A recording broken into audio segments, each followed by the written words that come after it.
Hello, everyone. Welcome to the old drop frames. It's been a bit. It's been what, 2 weeks? I guess we took last week off.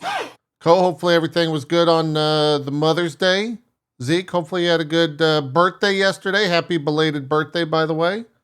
Thank you. Did you do anything fancy? Did you go out anywhere? No. What's a birthday celebration for Zeke? Yeah, what's a 29th birthday celebration? Yeah, 29 years old, spry, you know, all that stuff. Actually, it is my 111th birthday. Just to let you know. Okay.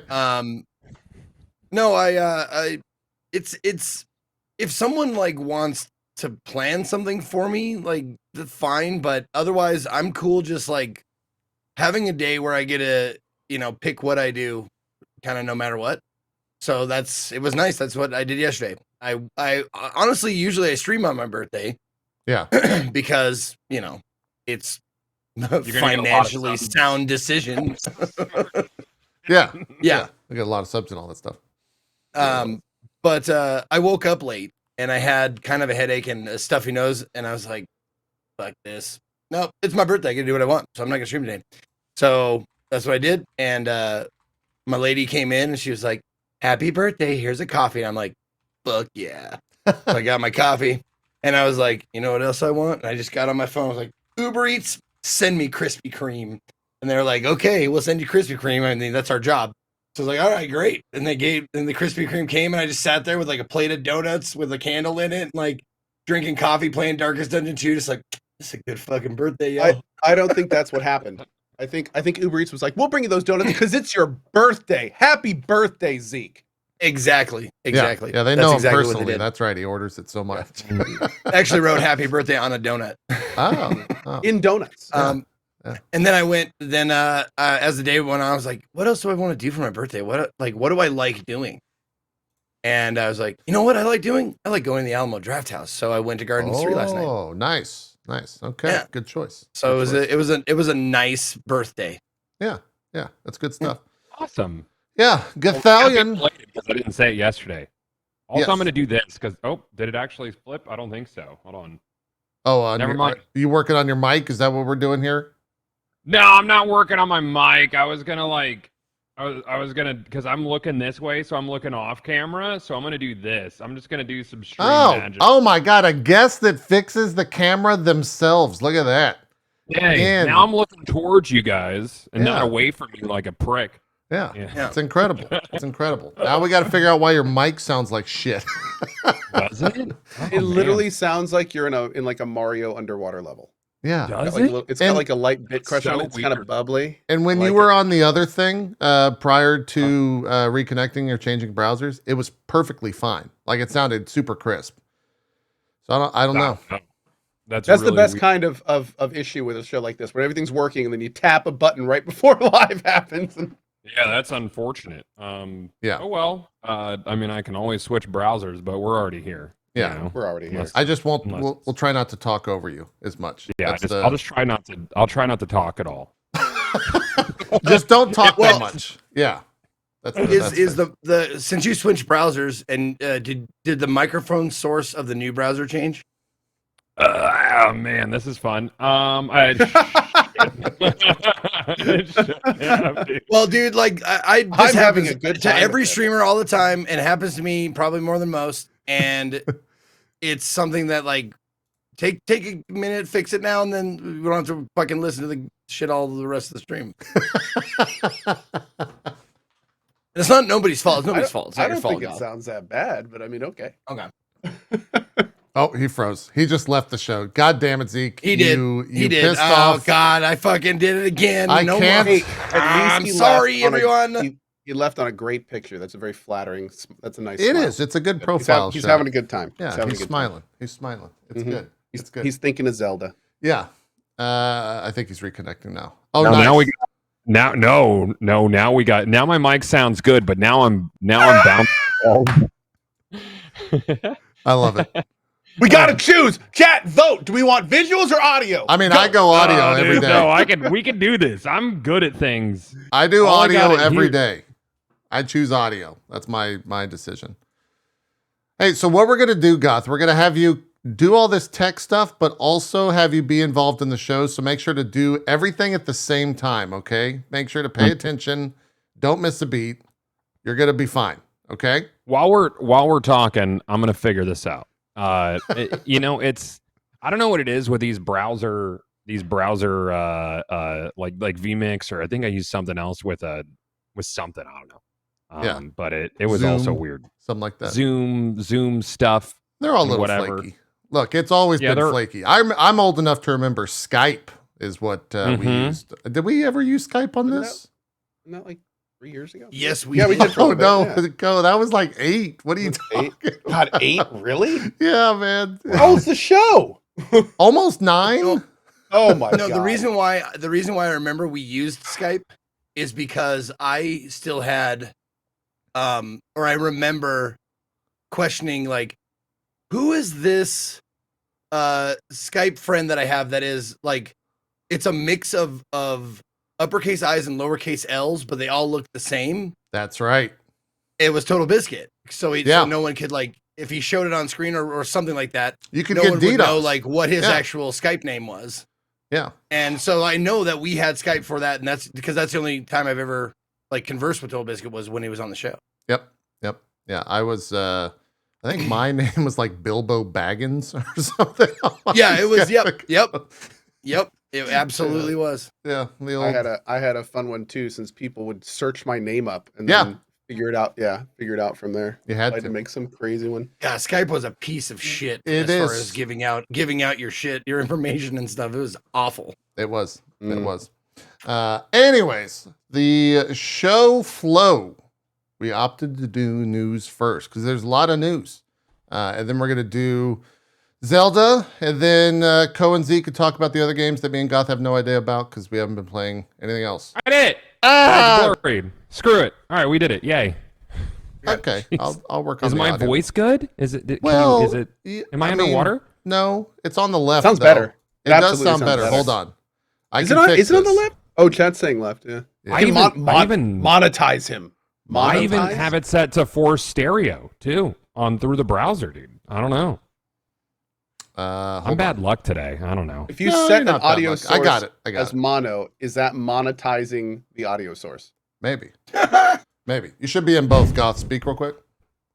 I am in both. You're maybe? in both. You're good. We're Yay! good. Everything sounds great. Good job. I don't know, dude. We did it, gang. It literally took like 30 seconds, but it felt like an eternity for me. So That's how that goes. whenever No, things Anyway, don't work, it that's been bothers me a Gothalion lot. on the show. Thank you for coming here today, buddy. It's, Thanks. Yay! Loved your input. It was 10 out of 10. loved it all. It was great.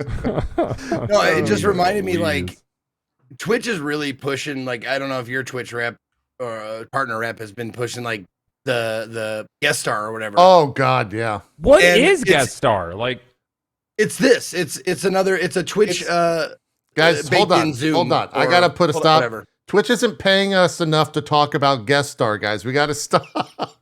Well, no, it's guest star is a Twitch sanctioned, Twitch internal Zoom, Skype, that kind of thing. It does offer some functionality that you can't get with the others, obviously, because it's under the Twitch umbrella, but Right. it also tries to fix a problem that isn't really there. Yes. And then it has its own slew of issues, and it doesn't have the features of other things too. So it's like it's like this weird middle ground of it's something that doesn't quite do what it needs to do the best that nobody Right. asked for. Well, it's right. The biggest thing that they are pushing, and it's actually a good thing, but the biggest thing they're pushing is that since it's baked into Twitch and you have to use your Twitch account to use guest star, Yeah. if you have, like, if we had a guest on and they came on and they started saying like rancid awful shit, it wouldn't be our fault. It wouldn't be on us, the showrunners. It would be on them because they know their Twitch account and they could, give them bans or They strikes get or banned. whatever. It doesn't happen Which- to us. Exactly. if you do a lot of now, I will say, yeah, to be clear, when I say that the guest star is not a feature that has been asked for, I mean for what we do for podcasting and stuff. However, if you are a streamer that likes to bring in members of your audience, especially those you may not know well, yeah. that's basically what guest star is perfect for. Yeah. So it doesn't really fit like what's established, but it is kind of a tool that is kind of forward looking for people that want to start kind of going into that safely, most importantly, safely. Yeah. And I know a lot of streamers who never did that anyway because there wasn't a tool for it. So, you know, it's yeah. Well, the reason I brought it up is because of the they were talking to me about it. Like, would you ever like consider yourself like would you ever use this? And I'm like, no, I like this is why we have problems like connecting with other streamers, because streamers don't usually do this, like Skype in or Discord in or whatever. Like I do it maybe like on my own stream, like maybe like twice a year. Right. Would I even have cause to use something like that? So I don't have an opinion on it because there's no reason for me to use it. Yeah. Dude, I'm very similar. I mean, I think a lot of streamers are in the same boat I am, where it's like, even doing stuff with other streamers, a lot of times like loses control of the content that you're trying to deliver. Like I'm super interactive with chat. So which a lot of streamers are, and if I start playing with other people, then I also want to focus and listen to them. But it's like, I also don't want them to hear me when I'm responding and talking to people in chat. So I'm constantly either cutting myself off, cutting them off. They're cutting me off because they don't know I'm talking to chat. And it just becomes this big cluster of like people interrupting each other and half ideas. And it's just a huge mess. Yeah. So it's a thing. And then of course, if you have the streamers that do play well together, they almost never talk to their chats because they're all hanging out and like having fun with each other, doing their collab thing. So it's kind of like it's a balance. It's a balance. It's a balance, and it's a kind of a middle ground. Yeah, I think when you have like a group of people that you play with a lot, or you know have on call with you, and you have like your rapport or whatever, like what I end up doing is like trying to make sure I have days where that's like not the case, you know, so I have time to connect with chat, you know, but it does create like a different vibe for, you know, interacting with your chat and your community. Yeah. Mm-hmm. Yep. It's different level of content. Like some people really enjoy being the fly on the wall. I think a lot of some chat members like that a lot. Oh, for sure. Yep. Yeah, and I was gonna say like little doses are great every so often. Yeah. Like once every Sunday, maybe. I would say. I just did nice play. Yeah. No, I just did a spot. It's interesting because I just did a stream with Dan. We actually played Mechabellum together, the auto battler, and I swear the amount of people that have been like, "Do more streams with Dan! Do more streams with Dan!" Like it's wild sometimes how you kind of forget like that kind of stuff is a lot of times fun to watch when you get so like controlled with what's normal and you keep doing and stuff. So yeah. Well, and it's also the loudest people, like they love it. They absolutely love it. But every time like I do like a co-op stream that's like, you know, I have fun, the other person has fun, and blah blah blah. But almost to a stream, it's way lower like viewership and you know all the subscriptions and tips and stuff like that, because I can't focus on chat, and chat interaction is such a huge thing for the draw for people. So when I'm on like doing a co-op thing, like I'm having fun. The people who love it absolutely love it, but there's a lot fewer of them than the people who just come for like your regular gaming streams. Right. Yeah. So it's different content, I wish like if co-op shit was like a huge draw every time, I would do a ton more of it. Yeah. It's one of those things where I think if you just, because it's so sporadic that your audience isn't used to it, if you just did it more, it would become normal, as it were, to viewers. So maybe, yeah. Yeah, at least that's what I've seen. Speaking of Twitch things that they've announced that people might, did y'all see these new Twitch alerts? You can now get alerts through Twitch. I know all of us are going to really use that. It feels really late to the meanwhile, party, Stream you know? Elements is like, well, Stream Elements like just debuted like a huge slew of basically the same thing, and then Twitch is like, oh yeah, by the way, we're doing that too, and you can hook in and people can choose what they want to do and all this stuff, and it's just like, dude, we had Barry. I mean, Barry's not. This is Barry's job is to provide alerts and like tools for streamers, and Twitch is out there just like, here you go. Yeah, and well, the thing in classic Twitch form, it's very basic, but it's also kind of super cool because it's doing things no one else can with integration. Right. So like, I gotta say, I love the idea. Okay, for those that don't know, it's a very basic alert system that streamers can put onto their stream. But the actual cool part about it is it lets you guys decide from like some basic templates on how you want the alert to look, which is kind of fun. I kind of like the idea of viewers being able to actually like choose, like, do I like this more? Do I like this more? What I want to do? How do I want it to show? And that kind of stuff is no one else can do that because Twitch doesn't let that API be public. Right. So it's kind of like, yeah, that's a cool feature. I mean, if we had that API, we'd love to do something similar where it's like give viewers the idea of, put your avatar in your sub thing, Customize your stuff. Yeah. Exactly. Do all sorts of fun stuff. Use channel points to like buy fun bigger alerts if you want to. Like there's all sorts of great stuff and cool things we can do. But again, all that is limited. They don't make that public. So Yeah. And I got the message, or I got the opportunity to check it out. Like I brought it up to you guys like I don't know, like 3 weeks ago, 2 weeks ago, something like that. And I said, "Did you guys get this?" They're like, "No, we haven't gotten it yet." So I guess I was like, a tester, and I was like, "Oh, this is awesome. This is what we've been asking for years." And then I went, I have to transfer all of my alerts and GIFs and sound bites and all that shit. Yeah, I'm not doing that. It's already Not gonna do it. Already working there, and I mean, it would be great, but no, I don't want to transfer it. There's two audiences for this type of technology.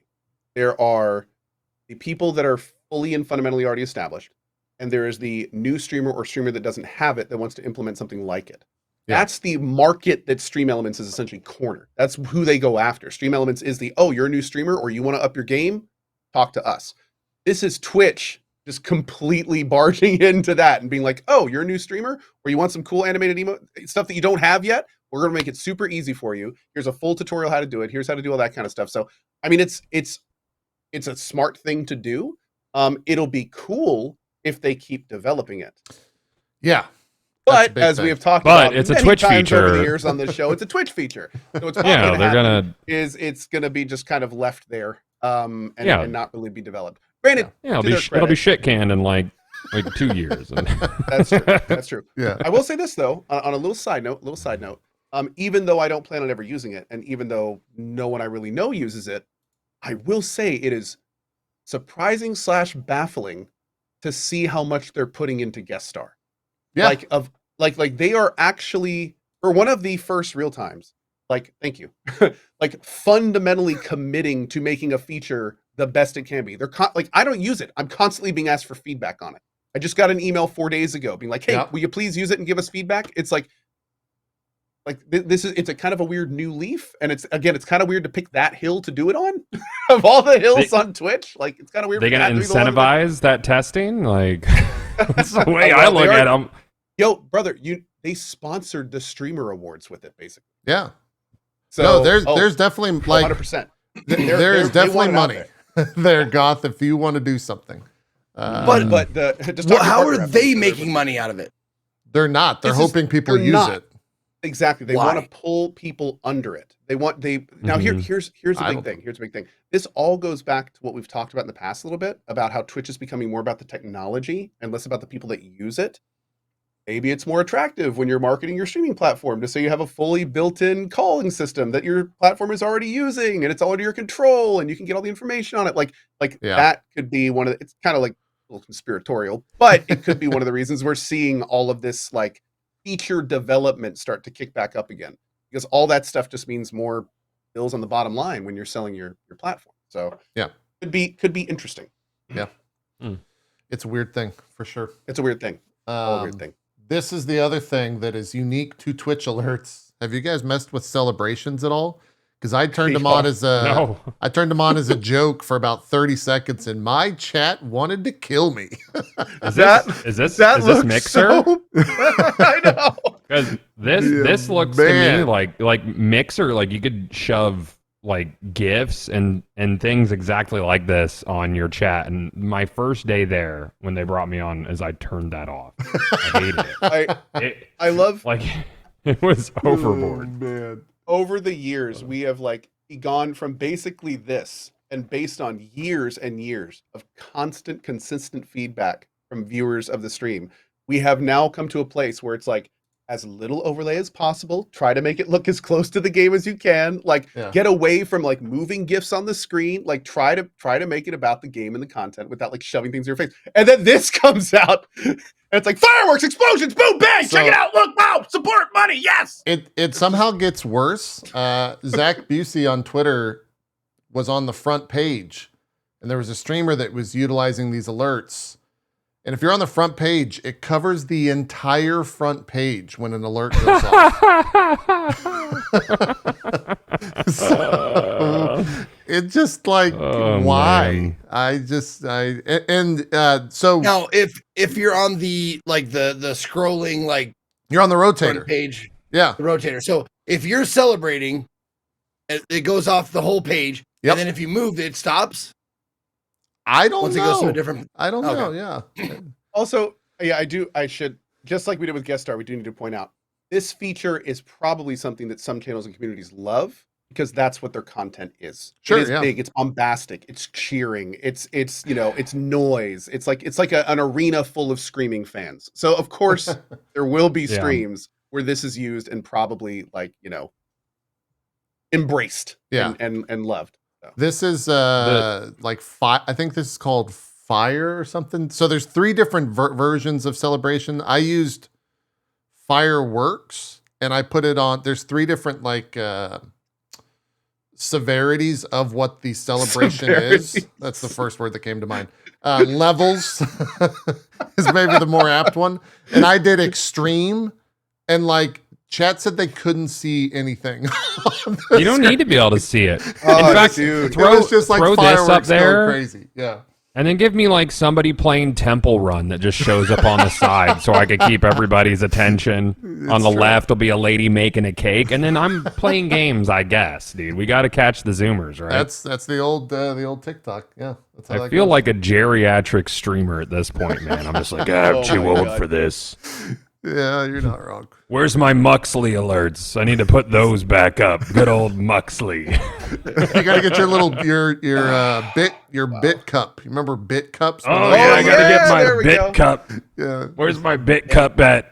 that was good. That was It's good. Hold shaped on, like a the- chalice. It's fancy.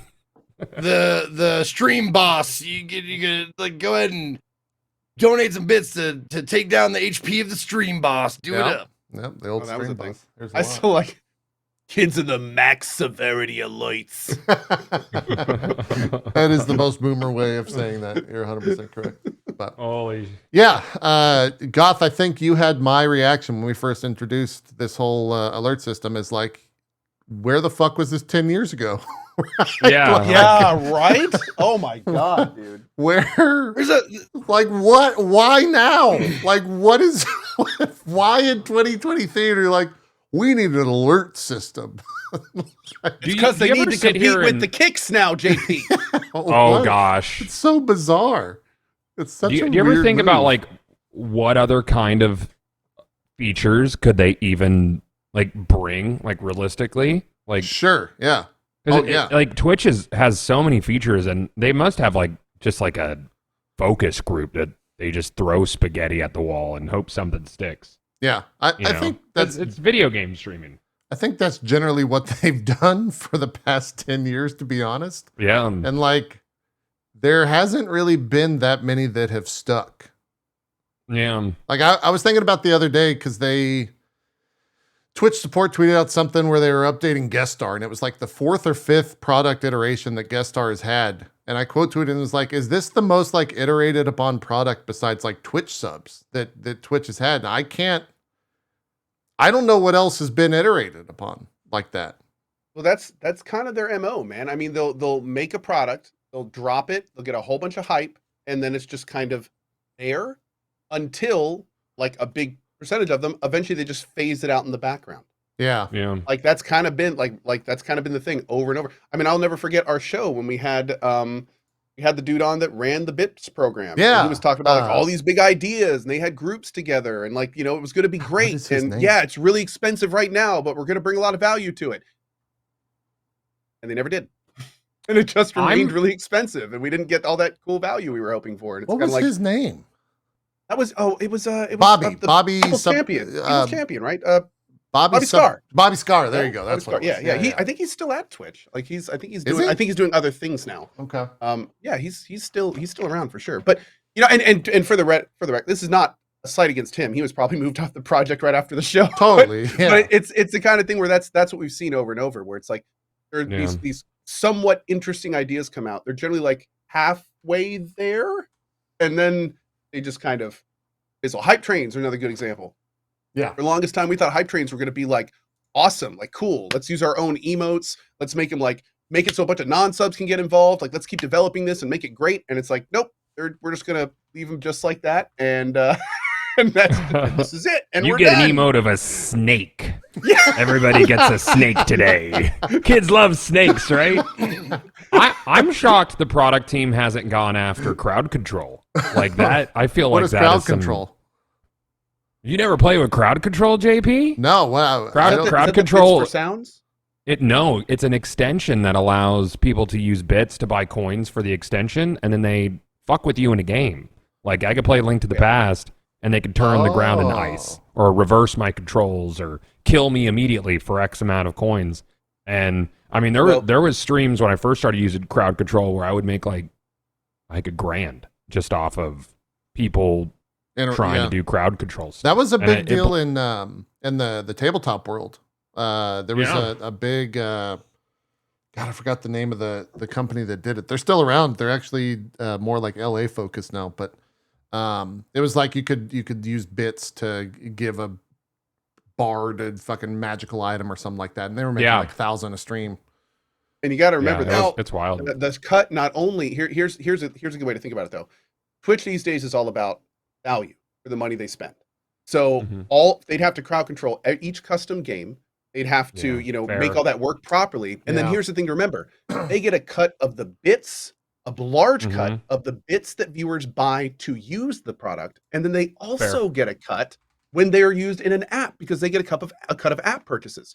So they're making you made a lot of money. Think about how much they're making off this stuff. They probably profit more than having to. Oh, absolutely. Yeah. So for them, their value is probably already there. They don't need to spend the money to do that stuff. And other people are doing it better. And most importantly, they're supporting it. They're making it all work with new games. Yeah. And if you have a problem with it, you go to them, not Twitch. Right. So it's and that's the other thing. Hands off, moneymaker. Mm-hmm. It's the game itself has to be compatible, right? Like it has to be integrated into the crowd control system. The hooks have to be there No, somehow, dude. right? There's crowd control for Breath of the Wild through Cemu emulator, and it's crazy. Huh. But I mean, nuts. somebody made the connections between crowd control. Correct. And Yeah. So okay. they could build it. It doesn't have to be built from the ground up for it. Mhm. It's a really cool system. And what I do is you can have people be able to trade in channel points now, so they don't like have to spend bits or whatever. Cool.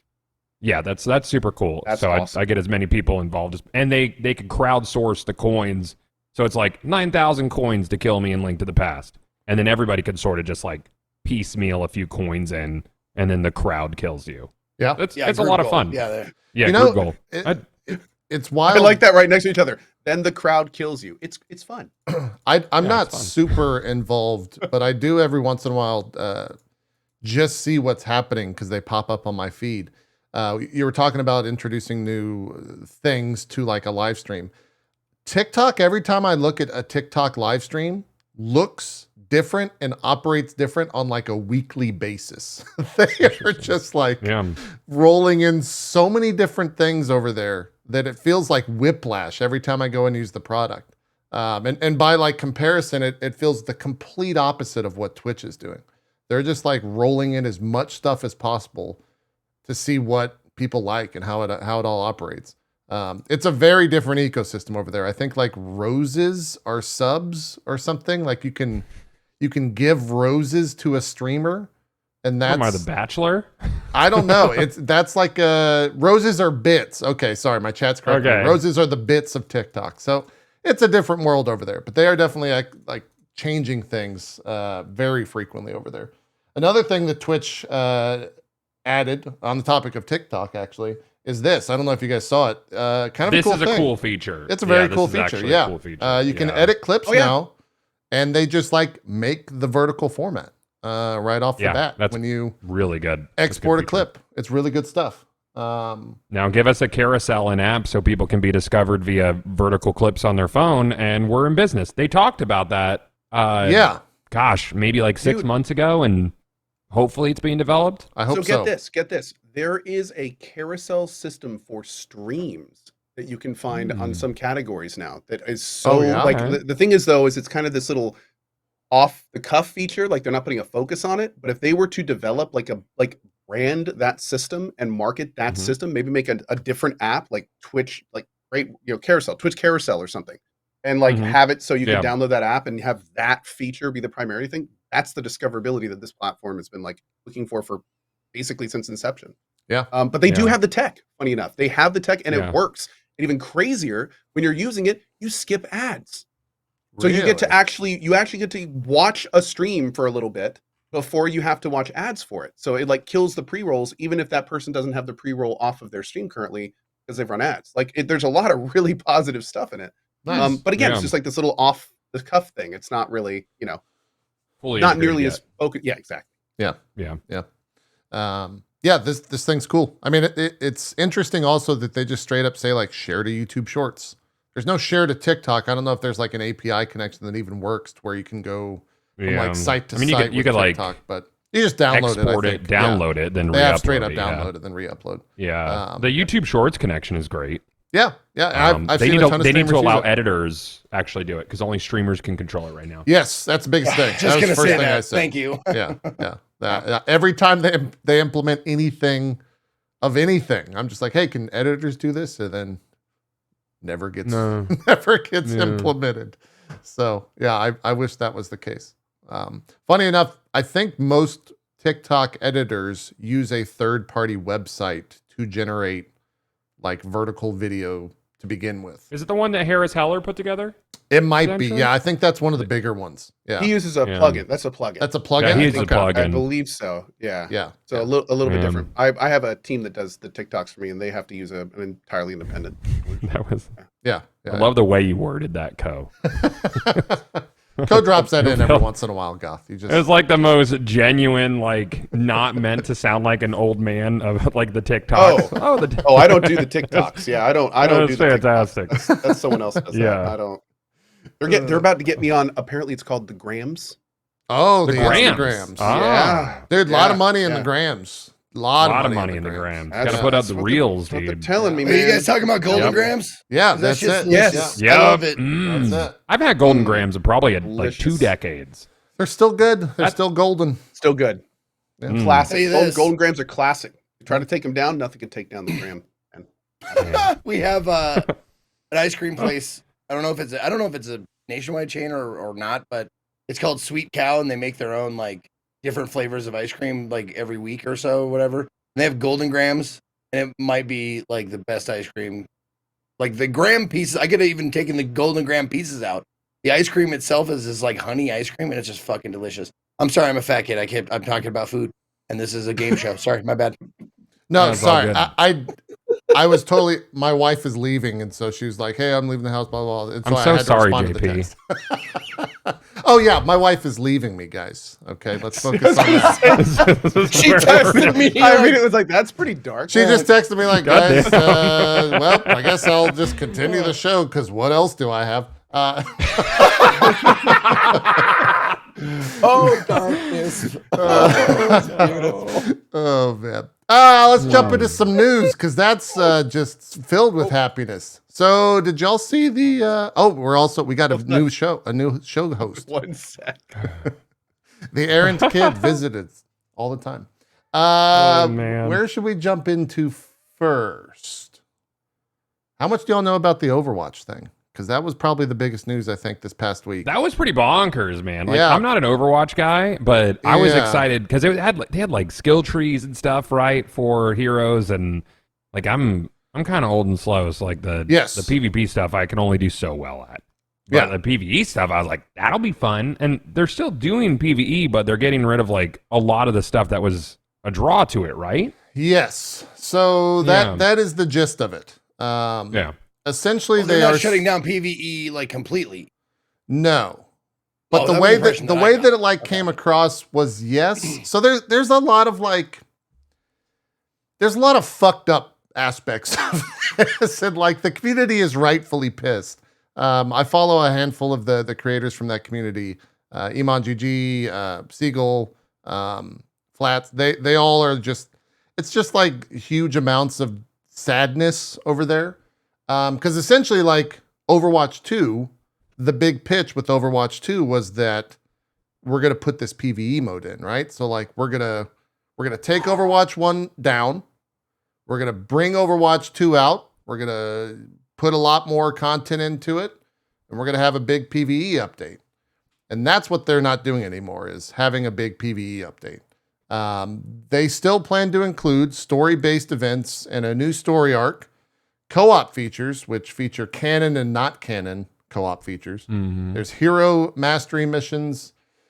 And then what does LTM stand for? Limited time mode. Oh, okay. Limited time modes. Thank you. Yeah. So they still plan on doing all that. But the whole thing of like, yeah, guys, we're doing Overwatch 2 to introduce the PvE mode. And we showed it to you at BlizzCon, right? Like we had all these talents, all these things. It's going to be huge.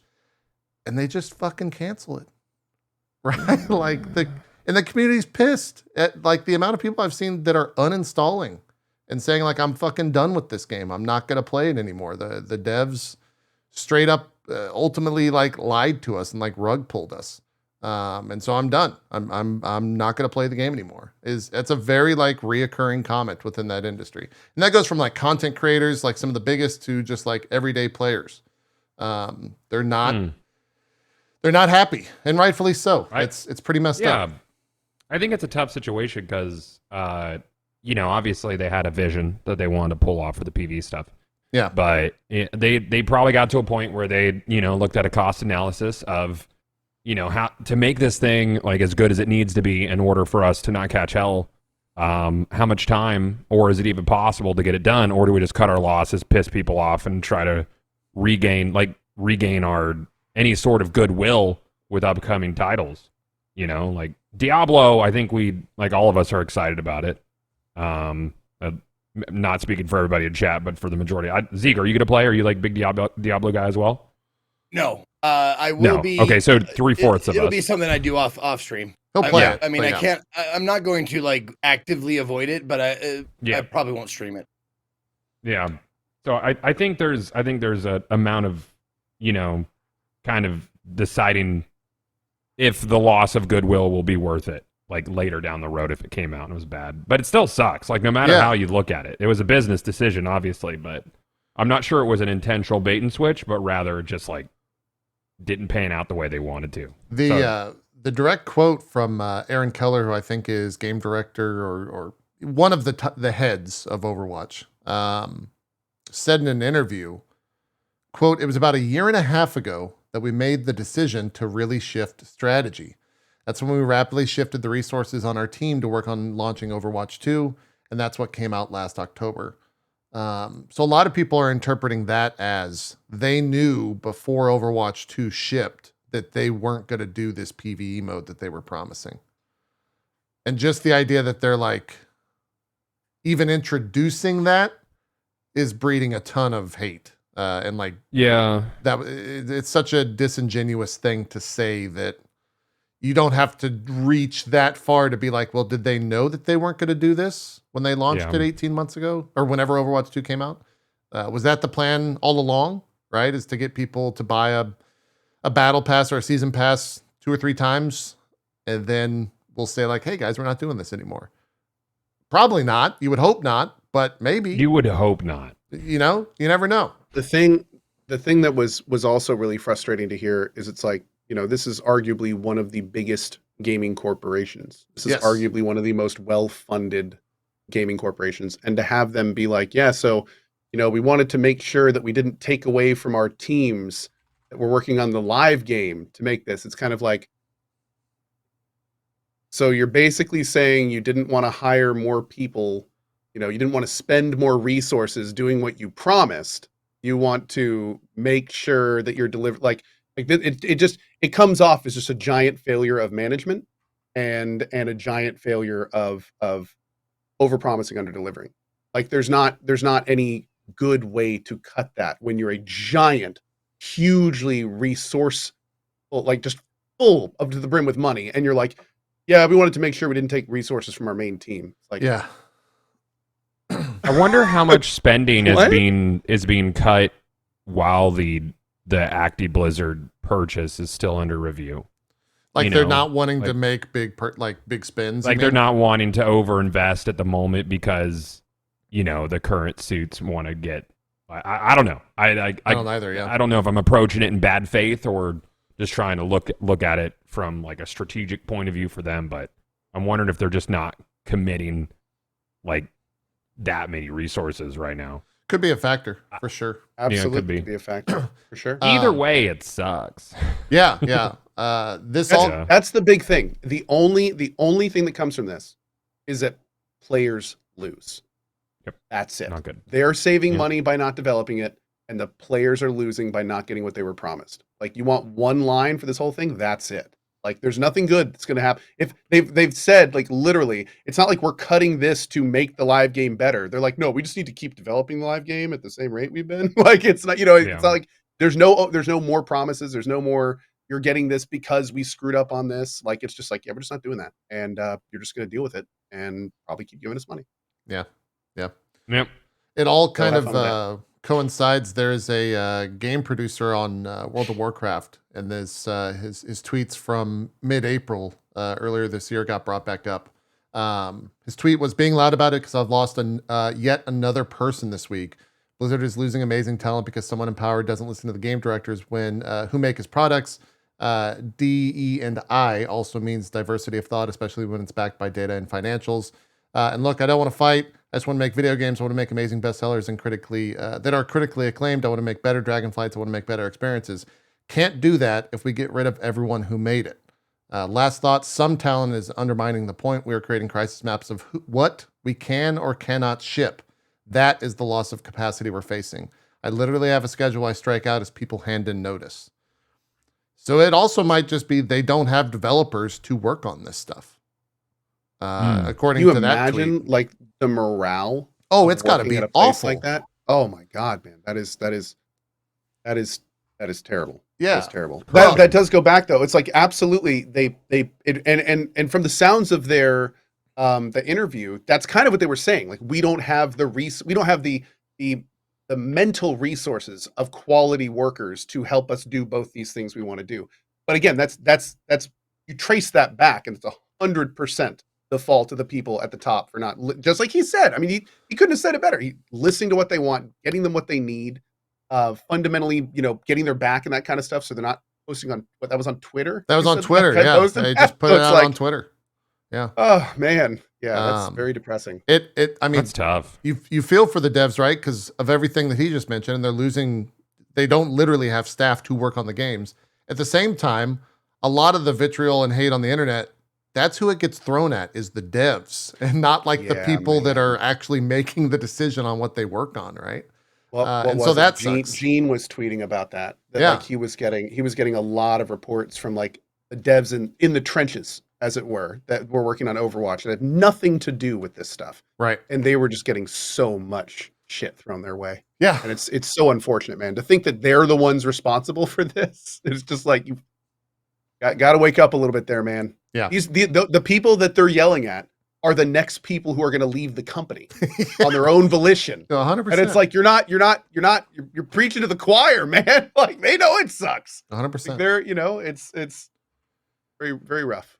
It's very rough for sure. So yeah, Overwatch community, we'll see. In Blizzard news, they announced BlizzCon is back this year. That's happening in November. An in-person, BlizzCon normal event. So I guess we'll see what happens with that. Yeah. That, like, given everything that happened with all of the BlizzCon news and all of that, like, that's a weird thing. Like, just a strange thing. I've seen a handful of people that are like, yeah, I'm going to go. I'm excited for it. But I've also seen people that are just like, what the fuck is BlizzCon these days? And like, how do they even approach that conversation? And like, Gosh, I remember the excitement around BlizzCon. Like when Same. I first started streaming, it was like It was the event. Joy. Do you remember Joy? Like around announcements. You guys, Yeah. you remember Joy? Yeah.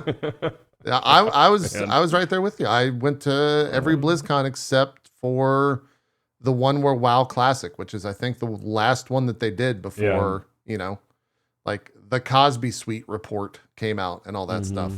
So Now, were you saying, just real quick, were you saying, do you remember Joy? Not a person, but the actual, the feeling, like the joy? emotion, The like the emotion, emotion, yeah. The joy. emotion, okay. Yeah, yeah. I Yeah. was wondering if that's what you meant. not like nurse joy, like no, Yeah. no, like the emotion Happiness. joy, So happiness. that's Yeah. a thing in November. Yeah. I would expect, like in terms of what they announced there, I think it's WoW expansion announced BlizzCon, so we'll probably get a new expansion for WoW. Probably get a first expansion for D4.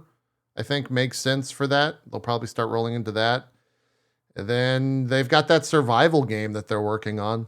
That's a thing that Blizzard is doing. That Yeah. they haven't really shown at all, apart from the fact they're hiring for it. So might see some of that. Then we'll see. Yeah. Yeah. They're doing official. How does hardcore WoW work right now? Is it not on their official It's not servers, official. or is it like It's through so an is it like add-on. player mandated? Yeah, like it's you through have an to, like- add-on.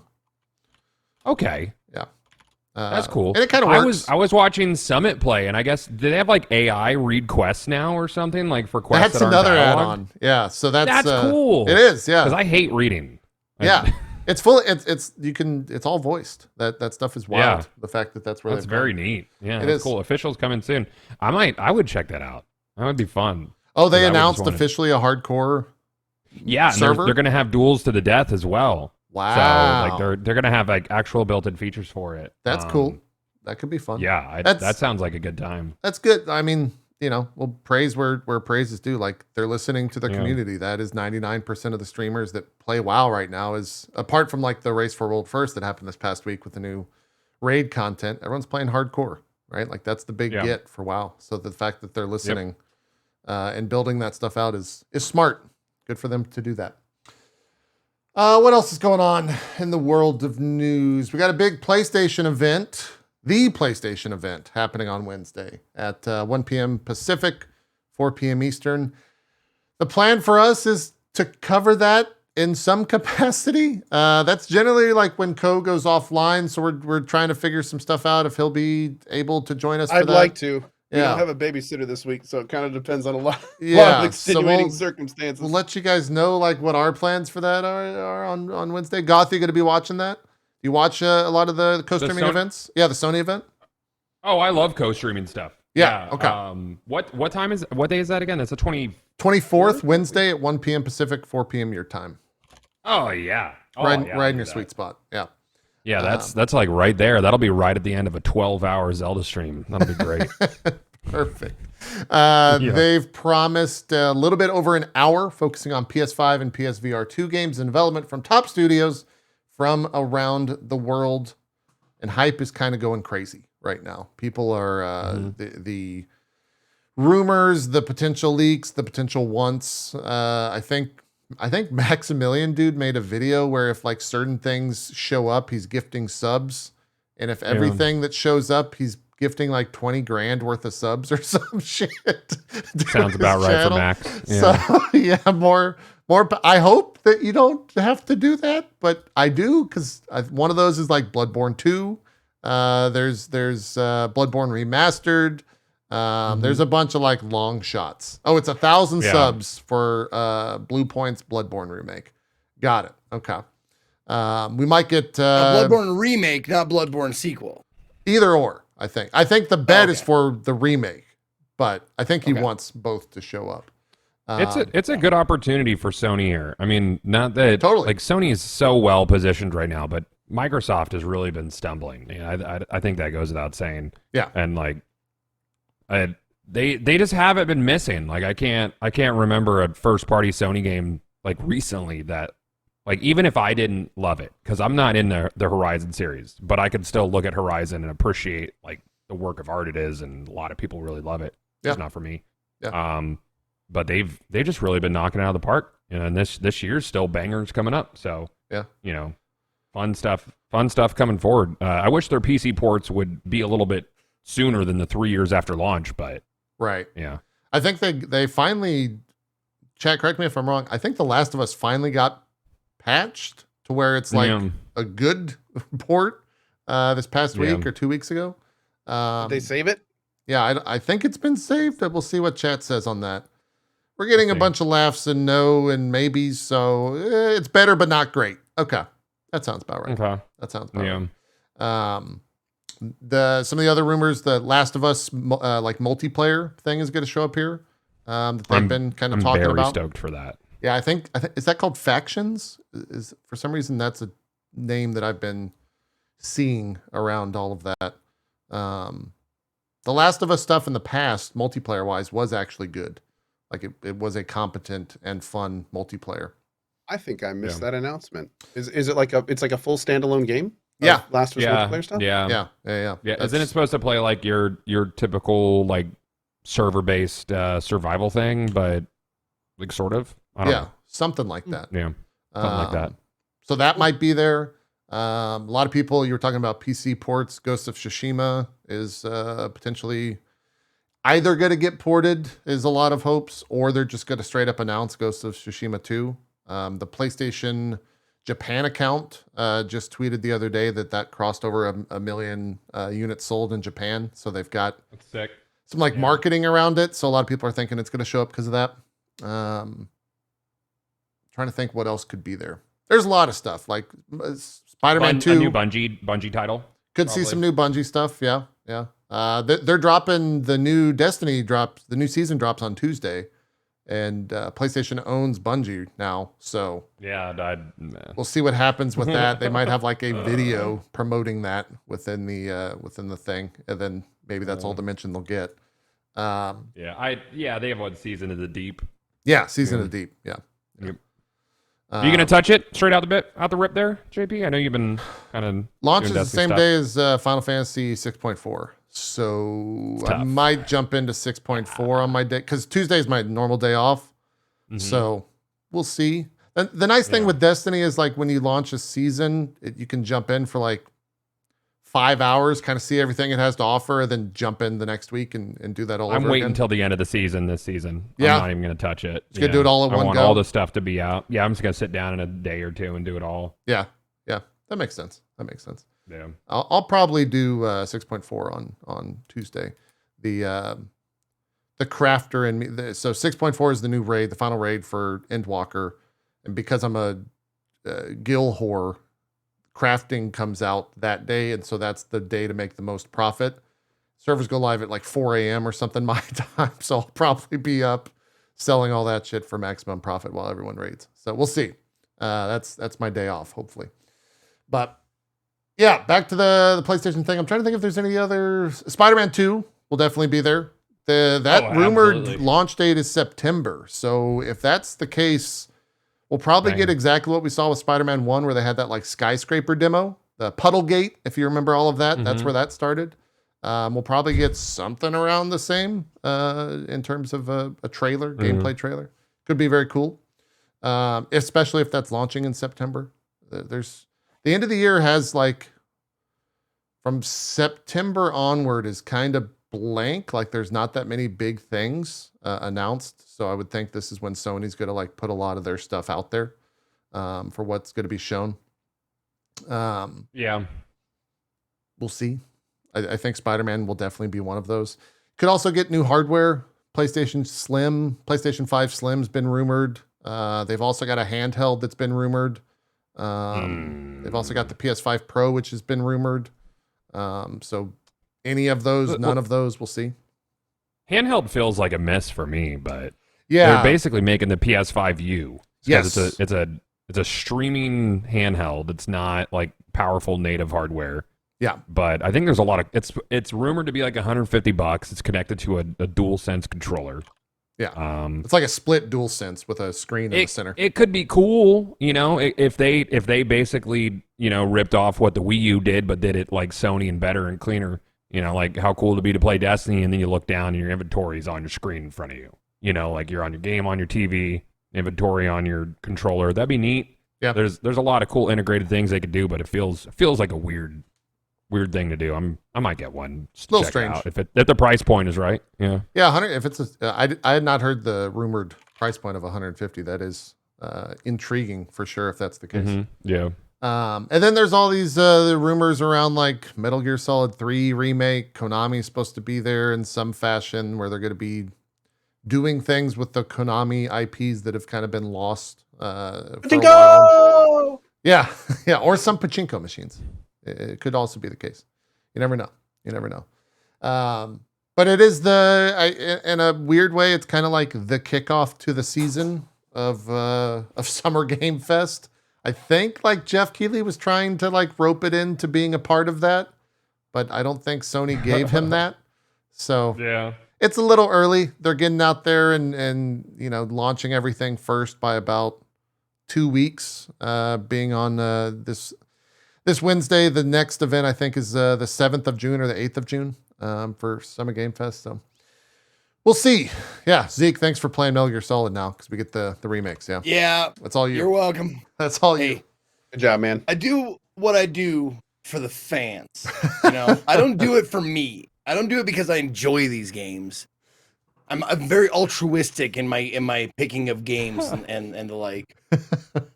What a benevolent Zeke you are. He is. He is indeed. Thank you, Really Vincent, is. for reciprocating that benevolence. We'll let you guys know probably on Tuesday what our plans are in terms of covering that on Drop Frames. I'll be covering them one way or the other. Zeke may or may not be here. Co may or may not be here. We'll see. We'll figure it out and let you guys On know. Wednesday for the Sony thing, I'll be Yeah. in. Okay, Zeke will be here then. We'll see if we can rope in some other folk for that. What else do we got? Amazon Games is making some moves. They're going to be making a new Lord of the Big Rings move. game. Yeah, Yeah. man. Embracer recently bought all the Lord of the Rings IP, including the game stuff. And Okay, hold now on. they're doing Lord of the Rings MMO. God? It's the same team that made New World. It's the same team that made New World. Yeah, that's the subtext of that headline. That was like a Simpsons skit. Like every time JP would say something. Yeah. I wanted so badly for New World to do well, man. And Do you and I love Lord of the Rings. It's like I want it to be good. There's already a Lord of the Rings MMO. There but- is. It's old as shit. Wait a I second. played it. Hold on. So, Goth, you were like a New World guy.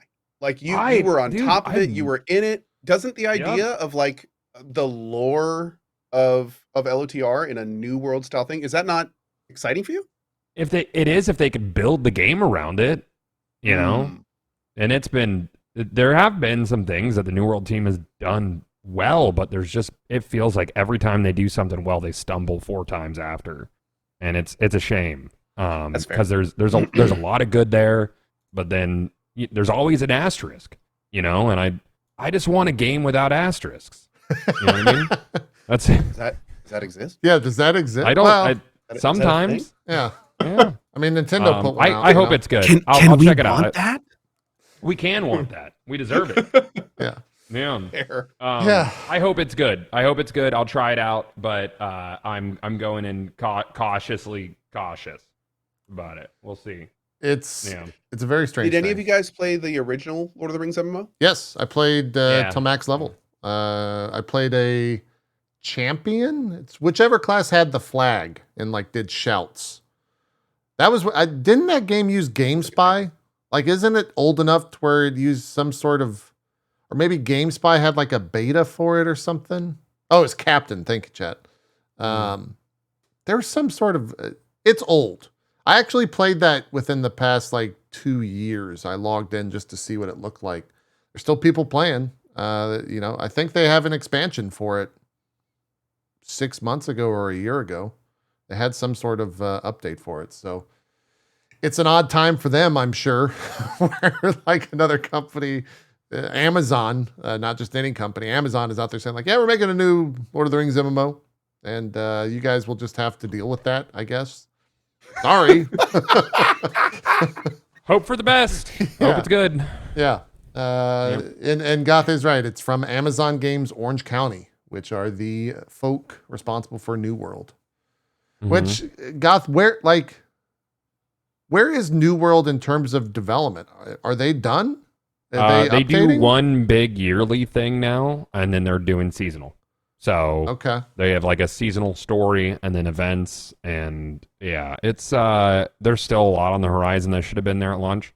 You know, like cross server battlegrounds, cross server dungeons, still not there.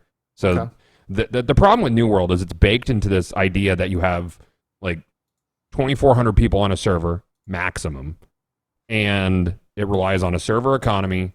It relies on everybody on that server doing like dungeons or PvP or whatever. So if your server starts to die, which has happened a lot, it snowballs. Economy dies, crashes. Everything's too expensive. You can't queue in for a dungeon. You can't queue in for a PvP. So you have to swap servers or get merged into another one, and your entire server culture gone. That's And that's heartbreaking. I had a couple servers get merged, and then I got into a new one, and they're like, "Oh, this is cool. Everybody's nice." And then the same thing started to happen. So if there should have been cross server everything at launch. I commend them for trying something different, because in classic MMOs, like having that server culture was so cool, but it's just a different time. A lot now. of MMOs, absolutely.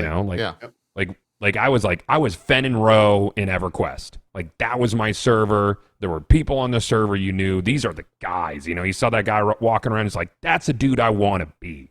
Like Totally, I think that's the that's ultimate not a, first edition photo. Yeah. Absolutely. Mhm. 100%. Yeah.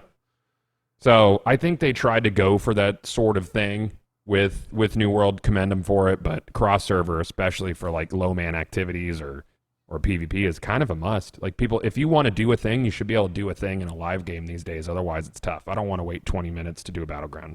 Yeah, you want it waiting for completely. anything. Yeah, Completely. you want the instant. Mm-hmm. The instant Kryzen, aspect. Kryzen Tarkov. Yeah. That's true. That's true. One of the reasons Dark and Darker did so freaking well. Is how fast it was? Every single streamer you'd hear would be like, "Yeah, I die and I'm back in a new round in 2 minutes." Like, why I'm playing this game. Well, and it makes sense for those type of games too, because you do just die so fast. Sometimes, dude, sometimes. it is one of the worst feelings in recent gaming memory to get like a 20-minute Tarkov queue and then just log in, literally be running across an open field, and then you just fall over dead. Dude, have you seen some of those Summit clips where that'll happen? It'll be like a 20 or 25-minute queue. He'll literally spawn in, and you just hear the bullet shot, and then his screen goes black, and he's like, "What the fuck?" And he just loses his mind because he didn't even get to play. He just died immediately and lost a ton of fucking gear. They're really fun to watch, but also frustrating as shit as a player. It's brutal. Yeah. Brutal as hell for a player. Is it not something that would benefit from 10 seconds of invincibility frames or something like that? Oh, well, it's not. It's dying in the first few minutes is generally what it is. A lot of times you don't die instantly, like because it's rare. Generally, the game puts you where there aren't other players. But Okay. it's the kind of thing where you will have not done anything before you died. You will not have even seen a player, seen an NPC, gotten to an important location, and then you just fall over dead. Yeah. Which happens a lot. Happens a lot. Yeah. So, yeah, we'll see what happens with all the Amazon Lord of the Rings stuff. I'll tell you this much. We're going to get fucking paid. We're going to play that game. They're going to be doing sponsored streams shit. That's fair too. Dude, I hope it's good, man. I've been needing a new MMO. I wanted to like New World. Yeah. I wanted to. Same. It brought me physical and mental pain turning down that giant sponsored stuff, but it's like it's just it's got to have a spark, man. It's got to have a spark, and if the spark's not there for you, you're not going to have fun. It's not going to be a good time. And I Were you really, invited really to do the return to a tournament event? brother, I was supposed to be assume one of you the were. captains. Yeah, you're supposed to be one of the captains. They wanted me to be one of the 3 captains, and I played the beta and was like, I can't do this. I'm sorry. It was a cool fucking event, though. I have to tell you, man, that event was a lot of fun. It was pretty because fun. it was Here's like the thing. in its own microcosm. I have no doubt that it would have been awesome. People were there, the hype for new MMO was there, and all that stuff. The problem was that I didn't have fun playing that game. And I would not. I like the gameplay a lot. And I have learned, if there's one thing I've learned, especially recently, if I'm not having fun playing the game, my stream's gonna suck. Fair. That's just how it Yeah, is. absolutely. And Yep. considering they wanted like months of playtime. Oh, it was a lot of time. It was a lot of time, yeah. And I already knew I did not like the game. So it's like, do I Yeah. really want to subject the people that have subbed to me and are Yep. paying me money to like these really bad That's fair. streams? That are, Yeah. yeah, it's just I couldn't do it. So Well, Co, I Like, want but to the thing is- personally thank you for turning that down, because I'm pretty sure when you turned that down, they hit me up to be a captain. Dude, that is, and well, here's the thing, and you're perfect for that because I know for a fact you loved it. You had a great Yeah, time. it was a good And time. that's Yeah, it was a good good time. content. You're happy. The devs are happy. Everyone's happy. The world's turning. It's great. So that's just a Yeah. better fit, man. That's a better fit, Yeah. and that's That's fun. awesome. So I'm thrilled that happened. Yeah. But yeah, with Lord of the Rings, man, I'm hoping the hope is that they're going to take all of that stuff, for instance, that Goth was just talking about, Mhm. because I mean, obviously, New World is not where any of them want it to be, not where Amazon wants it to be, not where the devs want it to be. It's just not in a good place. Never really got to a good place. It got to a pretty good place, like right after that sponsor thing. Even I was kind of like, maybe it's going somewhere, Maybe it's right? time. A lot of people Yeah. still playing it. The sponsored thing's over. It's like been 2 weeks later. The streamers are still logging in every day to play it. Maybe this is kind of good. But just like Goss said, then it started snowballing. Like it took about a month, but then it started snowballing. All of a sudden, there's 60% of the streamers playing it. Then there's 30%. Then 3 months later, there's like literally a handful of people playing the game. Mhm. And I remember one of those points I asked my chat, like, is anyone still playing New World? And like 5 people said yes, and like 300 said no. Yeah. And it was just like, oh man. That game Like was it's heartbreaking in a lot of ways. New World was buy to play with no sub, right? Correct. Yeah, now they have seasons. So, Yep. I mean, credit to the Leviacor for doing that. They also did Lost Ark. Like, they'll probably be involved with the Lord of the I hope Rings they are. thing. Yeah, because they They're put the on best like in the good business, folks. man. they put on They're the best in the incredible events like that. Mhm. I would think though with House, because like that New World launch that they did, the event around it, Cole, you were talking about like how the game's not where they want it to be. I feel like they might have just sold however many copies they sold, and they're like, well, let's go to the next one. Here's the thing. Let's make the I next see one. why you're saying that. But an MMO is a long-term investment. An MMO, you have to keep the You're not lights on. wrong. Yeah. You have to keep developing it for players to be there. Like you don't make an MMO. I mean, you could, don't get me wrong, but you could do so better with different types of games to make a quick buck, That's true. as it were. So like that's one of the worst. I mean, it's one of the reasons they're much more difficult to develop. They take more hours. I mean, you're having More money as login well, systems, synchrony systems. You keep the servers up, all that tech that goes into it. You know, so it's yeah. I don't, like I said, I don't think anyone's happy with the state of it. Yeah. Sure. But Yeah. again, I they're confident I like enough the to gameplay. license Lord of the Rings. So Right. I mean, Yeah. hopefully this is going to be a much more Well, solid Embracer's foundation. also I know got I'll that try money. the hell out of it. Yeah. Lord of the Rings I'm is curious enough to what get me in the engine they'll door. end up using. Same. Yeah. So many questions about it that I'm curious about. We will see. Here's a fun quote on the topic of money in the game industry. The Take-Two, who said this? It was in an earnings call, and it was Zelnick. I think Zelnick is the head of Take-Two. Anyways, essentially says they're not seeing pushback from players on $70 game pricing. The exact quote was, "We're not seeing pushback on the frontline price," Zelnick responded. "What we're seeing is that consumers are seeking to limit their spending by going either to stuff they really, really care about, blockbusters, or to value, and sometimes it could be both. And the good news is we have a bunch of blockbusters and we have a wonderful catalog." The other news is that we have a robust frontline release schedule without regard to price, and there's been some pressure as a result if a consumer sees something that's interesting but not necessarily yet a huge blockbuster. We think that will change. This is a growth business and this is a unique market. And that's going on. And nothing that's going on now is inconsistent with that view we outlined during the pandemic. We said at that time that we were benefiting greatly from people being at home due to an odd turn of events. Blah, blah, blah, blah, blah. But essentially, $7 games are here to stay. I think that's a really weird quote because I haven't seen anyone say that. Yeah. It seems, I mean, maybe we are the hardcore niche, right? Like we are a niche here on Twitch and within our Twitter gaming circles, but man, that's a weird thing for them to be like, yeah, we're not seeing much pushback. We're not. I mean, people are gonna buy games, you know. I guess, like, yeah. I think they're right. They're gonna buy them more sparingly.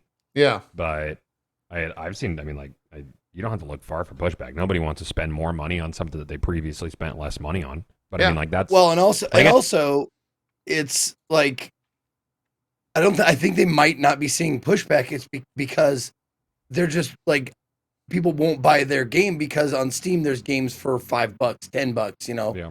$12. Like back in the day, we didn't have a choice. It was like, okay, new game is going to be this much, no matter Yep. what. You don't have a fucking choice. You're paying that much for the game. So if they raise the price, then you would see a lot of more pushback. But now we have lots of choices in prices and in different games and stuff. So like, I don't see the point of pushing back because like, fuck it. There's other literally stuff. thousands of other games that I can Yep. like spend my money, way less money on. I can get 4 games for your price. Yeah. How do you feel about what Nintendo's doing with the voucher system? Yeah, I was gonna bring that up because like Zelda was Yeah. a $70 game, but they also announced $70 that they're game. doing the voucher system, and the voucher system was Yeah. for $100 you could get 2 games that were a Yeah. part of that program. One of them being Zelda, another one being whatever Nintendo game was a part of that. Splatoon, I think, was one of them. There was a Pikmin? So they bunch. would Yeah. they would each be $50. Yeah. Yeah. Correct. And so they would get the upcharge of $30 and you would get 2 games in return. Like it was a good Yeah. deal in that thing. Are the second games you'd get like worth that? They're cost, first party or would it- Nintendo games. So it They're depends on first-party Nintendo if you're games. interested. Yeah. Yeah. They make 2.5 of them a year, so I feel like Yeah. Yeah. I think it's interesting that Nintendo's going to be at Gamescom, and that's after everything. their last announced game, which is Pikmin. It's 4, right? And I've never Yeah. been a big Pikmin guy, I'm not so either. excuse me. I think it is Pikmin 4. So, like, I guess like Nintendo might announce something at Jeff Chella, then show it off at, which is what I call Summer Games Fest, and then show it off at Gamescom. Maybe. Wait, what did you just call it? Jeff Chella. Jeff Chella? Chella. I like it. I love it. We've I had love it. some conversations on what to call it. That might be a contender. That might be That's part a of the contender. conversation. That's Yeah. definitely a Like it. contender. Yeah. Hmm. There was rumors that came out in terms of hardware, Goth. I'm sure you saw those where spring 2025 Yeah, is supposed to be the next hardware for Nintendo. I don't know. I mean, there's been so 2025? many rumors. I heard 24. I heard it wasn't this fiscal Maybe year. it was 24. Maybe it was. Yeah. might be right. You never know, man. I mean, every business is profit driven, but Nintendo has figured out how to squeeze money out of a rock. I love a lot of Nintendo games, but like they need new hardware. They have for a long time. They won't sell hardware at a loss. There was rumors about like a Switch Pro, but then the pandemic happened, and they're not going to sell this thing at a loss if they're going to bring out a new console. I've tried to get off the hamster wheel of trying to predict what Nintendo's going to do, because like the thing that would make sense is for Nintendo to put out new hardware that is also a hybrid, but for all we know, they're going to put out the Okami Game Sphere, and nobody's going to know what the hell it does. And they're like, well, it links with your mind, and nothing you had previously works on it, because that's Nintendo. Yeah. Here's the problem, though. Here's the problem. They have absolutely zero incentive to do it. Totally. Look at Zelda's sales. Look at Zelda's Mhm. sales. Yep. I mean, it's the kind of thing where the Nintendo community simply with their wallet tells them, we do not care. Like, sure, an Mhm. upgrade would be nice, but we do not care. You just keep doing what you're doing. We like you for you. Like, do it, man. So, like 2025, Yeah. honestly, that sounds pretty realistic. Like, Yeah. especially now. Like, why would they change course? Yeah. I think they would change course when their devs feel creatively limited. Is when I think, And that's gotta when be I think close. Nintendo. Like It's gotta be the close. Monolith Soft can only get Zelda and Xenoblade so far, right? Like I think they're at their limit. I want to find the cities that Monolith frickin' turned into a Philosopher's Stone to make this game possible on the Switch, dude. You're not 'cause wrong, dude. You're not fucking wrong. I don't know. I'm gonna push back on that a little bit though, because Yeah. arguably, Tears of the Kingdom is one of the more creative systems we've seen in any game Mhm. in a long time. Yeah. So it's like, do they really need Well, better hardware to get more creative? You might be Like, right. 'cause I mean, literally, it's the Sure. praises that are being sung about it are the fact that you can build whatever you want out of whatever you want. The physics actually work on it. It doesn't crash the system. Everything kind of works how it's supposed to. Yeah, Like, it's a marvel of coding and engineering, and it all works on the Switch. yeah, and handheld. I mean, look how 720p far 30. we've Yeah, look how far we've come with just 3 primary colors. You can make literally all of the colors with that. He's not wrong. He's not wrong. Not There was wrong, they, not wrong. See, good point. they put out some data in terms of Switch. They crossed 125 million Switches sold lifetime worldwide, which is astronomical. Like that is an insane number to consider. The software crossed 1 billion units. At the top of that, Mario Kart 8 Deluxe has sold 53 million copies, which is How do they make another Mario Jeez, Kart after man. this?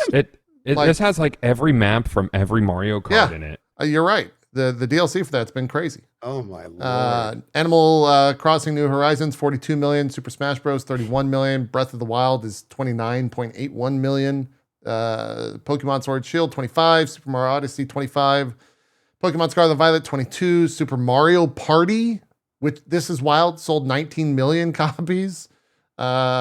Ring Fit Adventure 15.38 million. That was a $100 game, I think. Outside of that, as of March 31st, Pokemon Arceus, 15 million. Luigi's Mansion, 13 million. Splatoon 3, 10 million.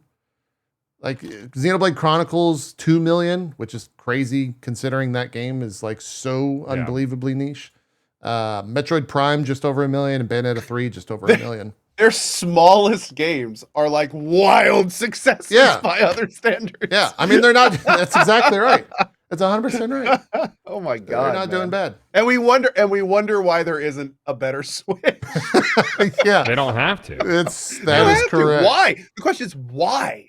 Like, That is why correct. why would they make something new when this is what they're getting out of this system? If anything, new hardware could jeopardize all this. Like it literally is a risk to them to make new hardware. Because then you're talking about higher price bracket, you're talking about like all the technical things that come with that. You're talking like, oh man, wow.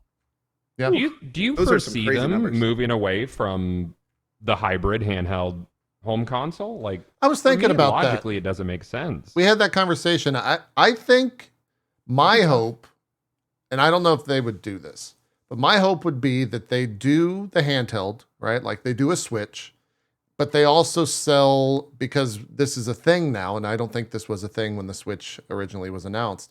They sell the dock, but the dock With the comes with one of those GPU. GPUs, right? That you Yeah. can like hook into, and it like makes it a better, stronger system. And they could even do that with the Switch, I would think. I don't think the problem is Tegra the- X1 doesn't have the PCI lanes you would need for an eGPU. Oh, because you might. That's yeah, probably 'cause, correct. yeah.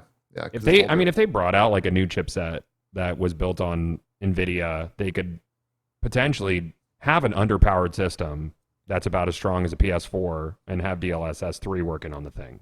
Yeah. You know, and even have eGPUs. But I don't know if Nintendo would do that number of SKUs because Well, it's complicated. It's complicated. Nintendo doesn't really do complicated. They saw how that went with the Wii U, right? Like that was kind of a weird thing for them. It's also risky. Yes. because this is the kind of thing where you would then have to sell your game with like side by sides for everything. I mean, a lot of people use their Switch God, yeah, only that's when right. they're mobile. So that would mean that, you know, anytime they'd see a really good looking game on the Switch Pro, they'd have to be like, oh, that's not mine. That's not what mine's going to look like. Then you're talking about all the extra development that would come from that, all the extra optimization that Yeah. would come from that. Like it's a great idea, and I think as gamers we also love the idea of being able to just like, hey, let me make it look better for me, you know, the better by choice thing, right? Right. I mean, I'd love to do that to Xenoblade Chronicles 3 kind of thing, or maybe even just running better, not even looking better, just running at higher frames. Right. But then it's a have not situation, and people that are not able to have it at that point are going to feel dicked. I mean, they're gonna feel left out, you know. So it's Yeah, I don't want that. But I like the we've idea seen of what it, though. I do. we've seen what the Steam Deck can do. Like the Steam Deck is pretty great. Like so, it's the technology for a handheld to be as good as or comparable. Steam Deck also Is- has its own issue, its own price point. It does. Yeah. So- It's at the top It's a good end, 600. You think that's why they haven't done it yet? Because they can't do it for a price that's sellable. Zelda. I think Nintendo has Nintendo. always been about value. Nintendo's always been about value. I mean, while their competitors have, you know, had $400, $500, $600 consoles, like they've always put themselves as we're going to give you a big amount of games on a cheaper console. They're not going to look as good, but they're going to be super solid, and they're going to be featuring franchises you already love. So like that's their niche. that nobody can take from them. So Yeah. the more they can kind of exploit that, for lack of a better word, which they clearly are and doing it well, like the more successful they're going to be long term. Yeah. Mhm. And Zeke, If they start competing with the bigger guys, then that's when the comparisons start. I mean, there's a reason that Zelda can come out and get you single digit frames, and everyone's like, no, it's just focus on the other stuff. And then Star Wars comes out and it's getting like 30, and people are like, this game, this is garbage. yeah. Like, and rightfully so. I mean, it's different, different stuff. But my point is, it's like they're so good at managing their expectations. They're so good at keeping their customers' focus where they want it to be, that they can really just ride all that out, and it's fine. And most importantly, the people giving them money are happy. They don't feel at all like they're losing out by not going with the more expensive consoles with the better graphics, because they're getting what they've been told to expect to get. Brilliant. Yeah. I mean, we know the limitations of the platform, right? So like, we're not expecting the 4K 60 out of Exactly. Nintendo. Yeah. That's right. And if they started making those high-end systems, and all of a sudden all of those new expectations get piled on top of them. Yeah. And it's like, Yeah. that's a different game. It's a nice spot to be in today's world where we just went through Star Wars. We just went through Redfall. I mean, you can name countless games over the past 18 months where it's like, remember when that game launched? Yeah, it fucking sucked. It was a buggy. Callisto Protocol, Callisto unplayable Protocol, on yeah. most systems because Yeah. of a patching error. Yeah, absolutely. Yeah. Absolutely. I thought this was an interesting list as well. Oh, hold on. Someone in chat said, am I understanding Co wrong? He is making it seem like it's okay for Nintendo to do this and they can do no wrong. Brother, we are talking about business. Yeah. We are talking yeah. about business and how businesses function. This is not Yeah. this is not a like it's yeah, no. This is all business, man. Yeah. We're just talking about how this all works. Yeah. And I mean, even push on that more, did Nintendo do something wrong? Like, Well, no, it all comes down to personal preferences. I Like guess, people know yeah. how I feel about that stuff. Like I obviously wish everything looked better.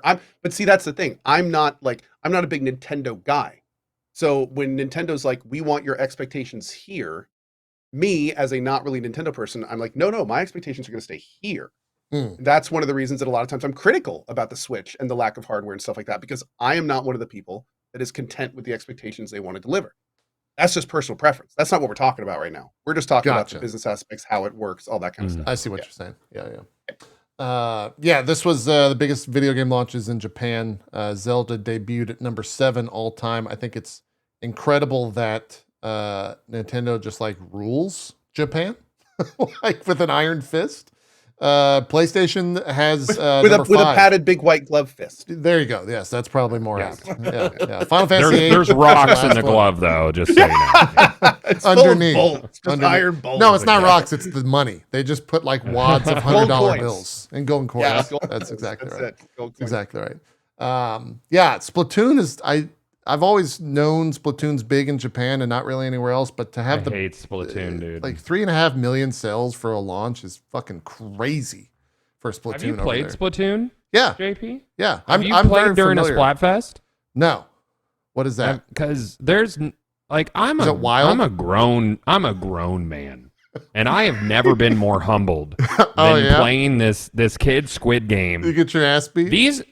These regular Splatoon players, I don't know what kind of performance enhancing drugs these kids are on, but Motion controls, Goth. They're sitting somewhere in a park just doing fucking Bro. sick 360s shit. Oh my lord. I know I'm not good at video games because these kids like they toy with me. It's crazy.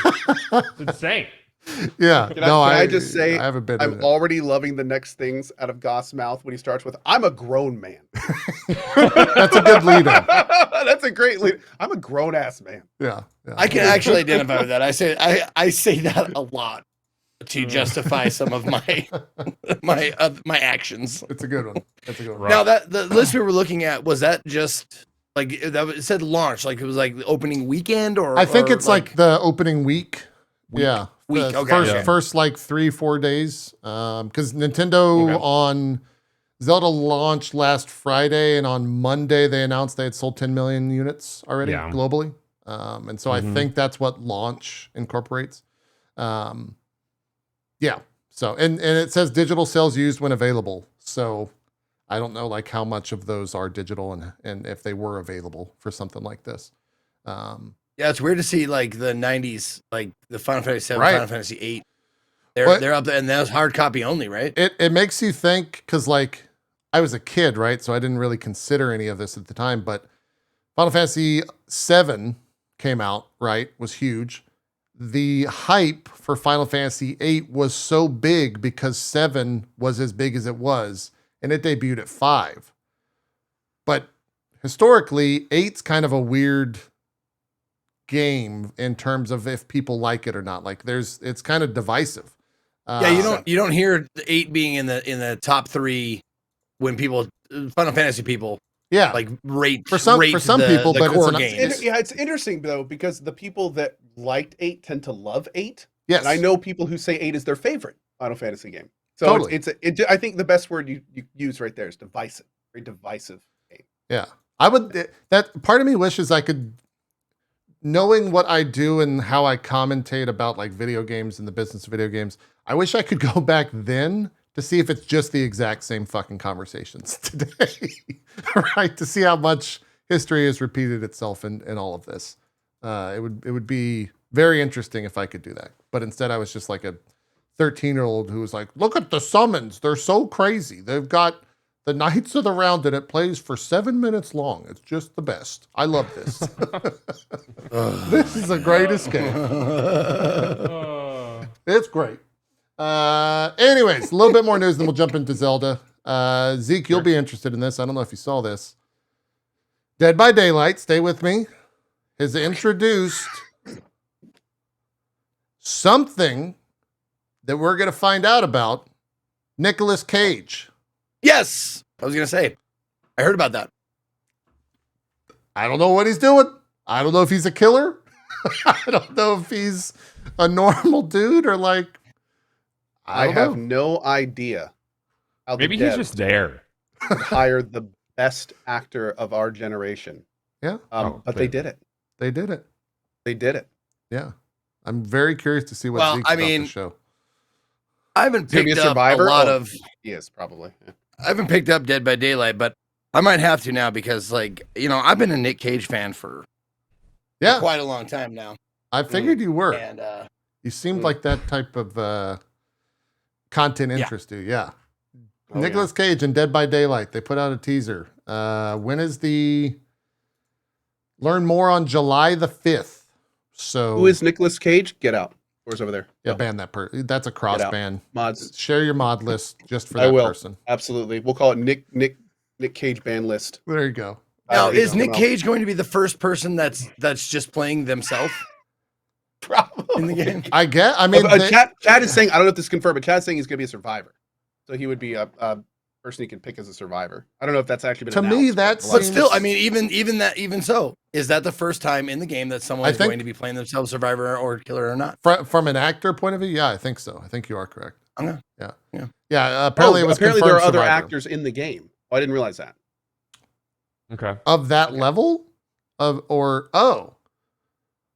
wait, Chad, No, Nick no, Cage no. has no, But no, equals, hold- so no, hold not on. of that level. Bruce Campbell is Ash.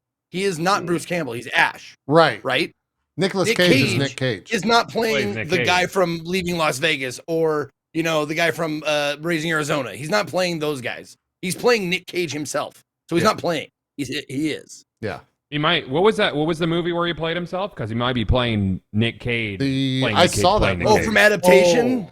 No, Yeah. no, no. Great point. He could be playing Nick Cage from Nick Cage being Nick Cage in the movie about Nick Cage. Unbearable Weight of Massive Talent. Yeah. Very good movie. Yeah, if you that's the haven't one. Seen it.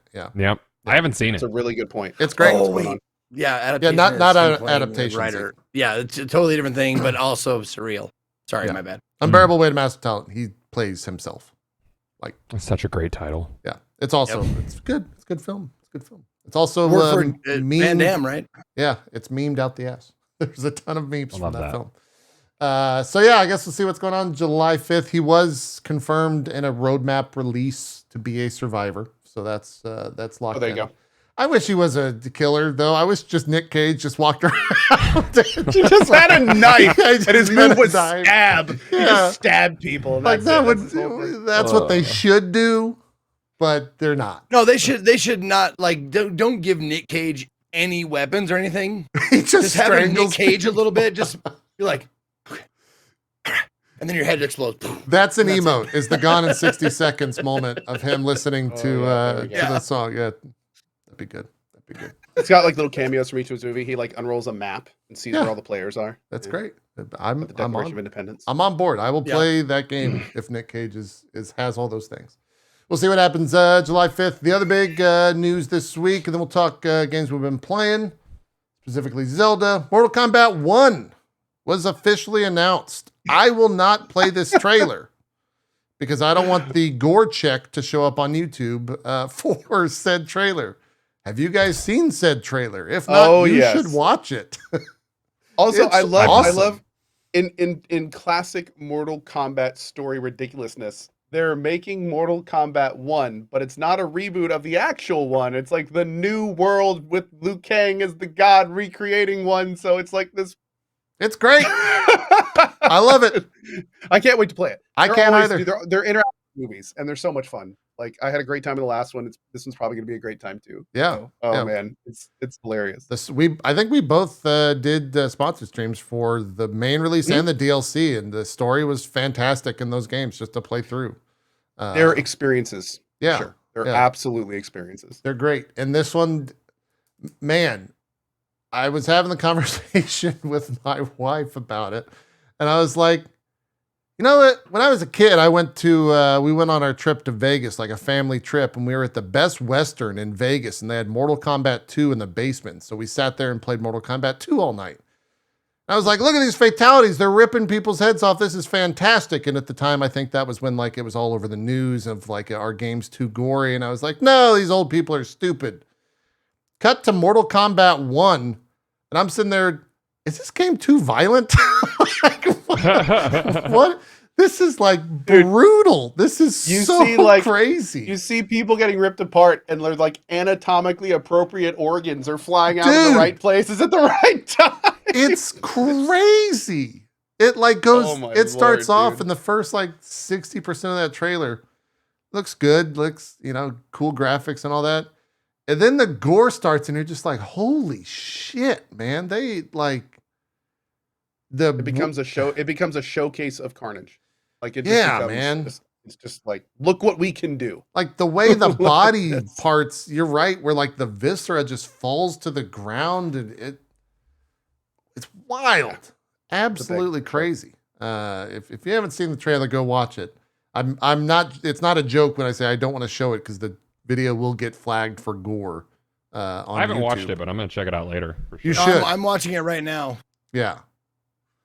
and it was the. I just saw the last one. Yeah, dude. He cuts that motherfucker in half. Pretty amazing. Pretty amazing. Yeah. So, I don't know. I was watching the trailer, so I don't know if he actually discussed this, but this is Mortal Kombat 1, 2, Yes. It's retold. 12. It's retold because of the end of 11, where Okay. No, Yeah. I was just thinking it's Mortal Kombat 1, 2, 12, Mortal Kombat 12, like the whole it's a like, clever. yeah, It's clever. that thing. Yeah, it's clever Yeah, in that regard. I like that. But yeah, it's gory, man. Like the level of gore is crazy in there. It's They gonna be like Mortal Kombat 13 Surgery Simulator. Yeah, it's wild to me that's It the is. level It of is. gore. It's that's what it's known for, and they're leaning into it. Like ever since the Ever X-ray since stuff, the yeah, they're they just have been. leaning as hard into it as they can. I think that's been like the it's MO, wild. but I could totally see that popping up on, media again, talking about, look at this gory game that Oh yeah. is in our, Mm. our kids are playing and blah, blah, blah. I could see that being a thing with how crazy it is in this. Definitely watch the trailer if you haven't. And if you want to not care for the story stuff, you just want to see the gore, skip to like 3/3 of the way through or 3/4 of the way through. Cause You it's, want to get to the good stuff. it's crazy. They like cut that Pretty wild. dude's neck and you get to see it. Whew. Like it looks insane. Looks, you guys, if you ever seen the film Hostel, it's like on that level of gore. I Oh, would wow. say. Yeah. Pretty intense shit. And that's only brutal. yeah, that's only 20 seconds of footage where you're probably going to have countless fatalities and countless ways to dismember people and all that stuff. They had some leaks on all the characters that are going to be in the game. Peacemaker, DC, Warner Brothers owns that. Omni-Man from Invincible is going to be in that apparently, which is pretty badass. Cool. Yeah. Homelander will be in there. Ooh, shit, that's wow. great. Yeah, Which is pretty cool. good choice. That's pretty wild. Yeah. Those are the three. And Bluey, which is weird. Yes, that's right. He's not lying. Looking forward to Bluey in there. He's not lying at all. And that's. I will say I do have one complaint about the Mortal Kombat trailer. When you push your thumbs into someone's eyes, it does not squirt blood like that. I'm just letting you know. I'm not telling you how I know that, but that doesn't. Was that? You've seen Game of Thrones, right, Zeke? Yeah. In full. Was that moment in the trailer worse than the moment in the show? Because to me, it was. The trailer was more graphic than what happens in the show with the eye push thing. Was it the same for you or no? Man, it's been a long time since I watched Game of Thrones, I guess. Okay. I don't remember All right. remember the Are you scene talking about the scene with? I don't with want the to. I'm mountain? trying not to spoil. Yeah. Let's do. How do you say that without spoilers? It doesn't matter. Yeah. It was crazy. Go watch the trailer. That Oh, was the it. mountain. Right. I got you. Yeah. Yeah. That was pretty bad. But you were asking. I'm sorry, you were asking me Is if the Mortal trailer was Kombat worse? worse? Is Oh! the moment in that trailer worse than the No. It's not for you? Okay. No, because that's like, it's realistic looking, but it's still like It's you still a can tell it's game? animated. Okay. Yeah. Yeah, it's no game. Yeah, anytime you get someone like really like you get it's obviously practical or CGI effects, whatever, but it's a real human, so you feel like a more like just a natural connection to a real human person, Sure. and it's definitely more like, I think the screen Yeah. can Like also that- do something to it.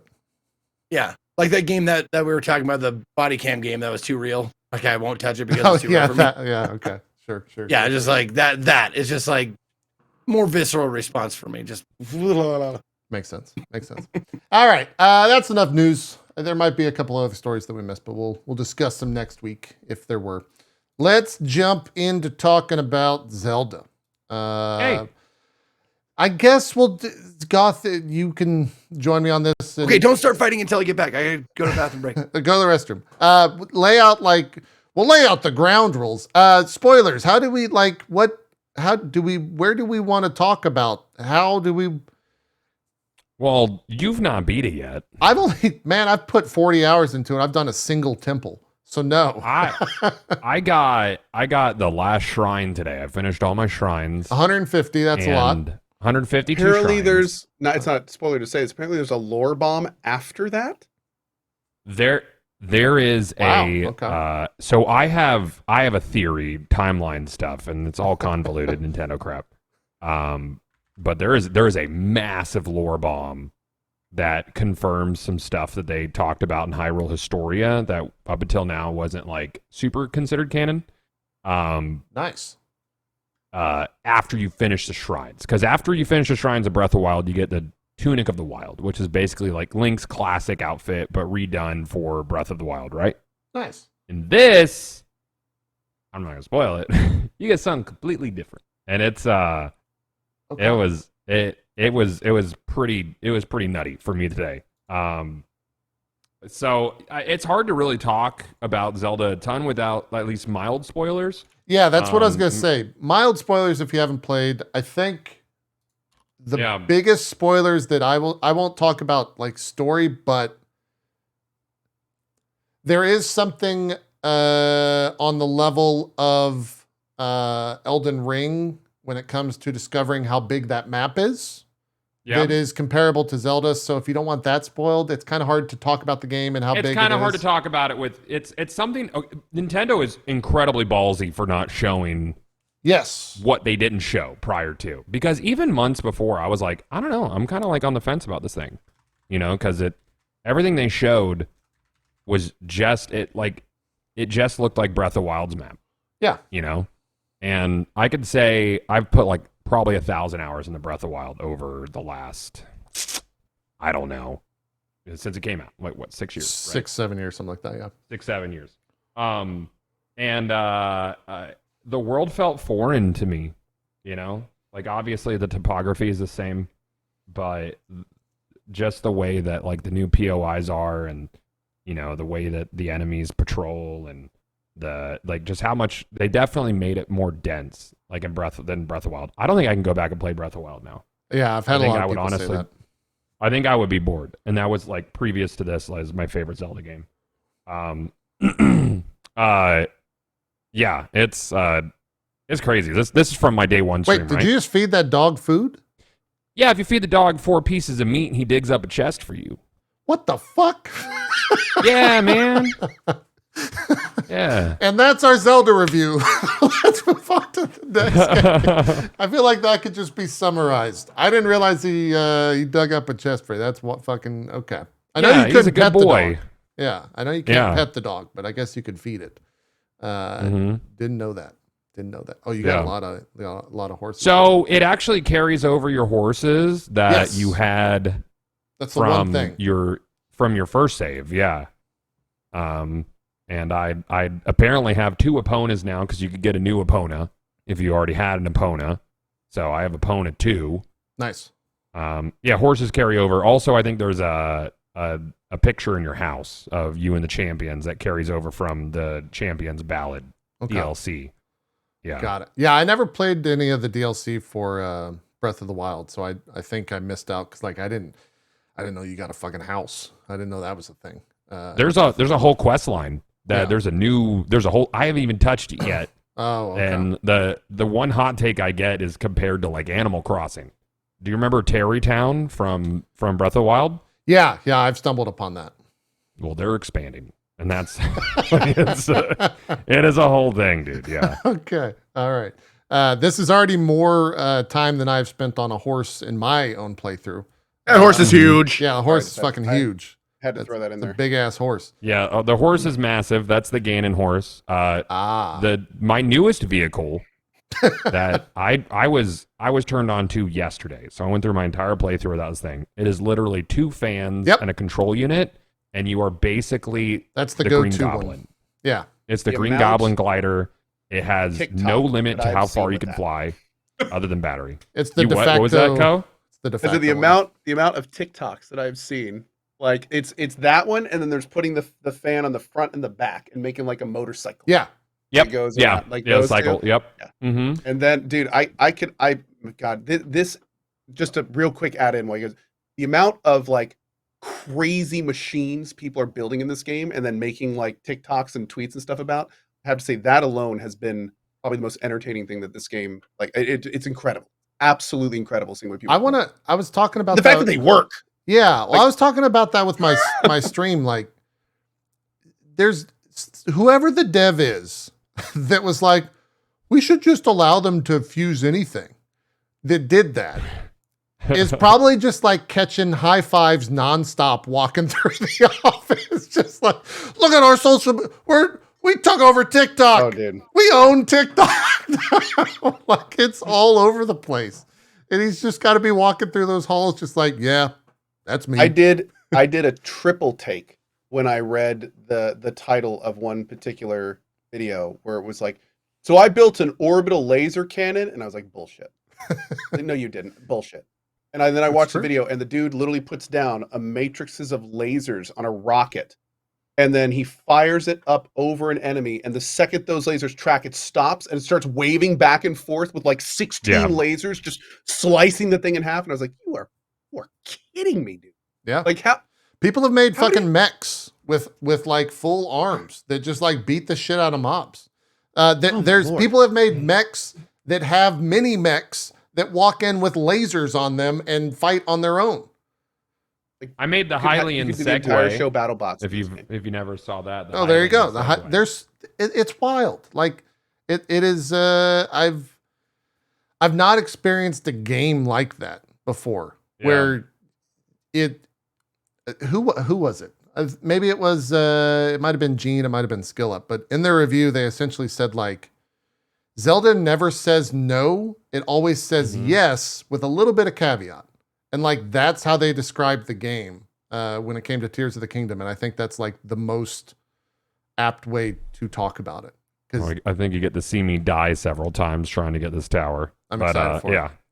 Yeah, there's a lot of death. The early steps are hard. Like it's I feel like it's a lot like more difficult early game than Breath of the Wild was. Yeah.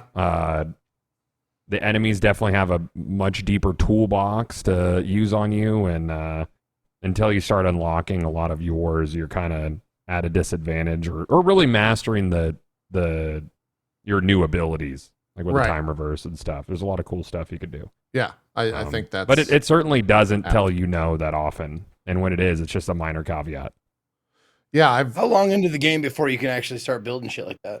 Like you guys were talking about. An hour. Almost immediately. Yeah. Yeah. Really? Oh wow. Very. Okay. They give Yeah. you pretty much. They give you every power except for one within the first 3-4 hours. It depends if you beeline the Yeah. main story. It was so funny when co-streamed it.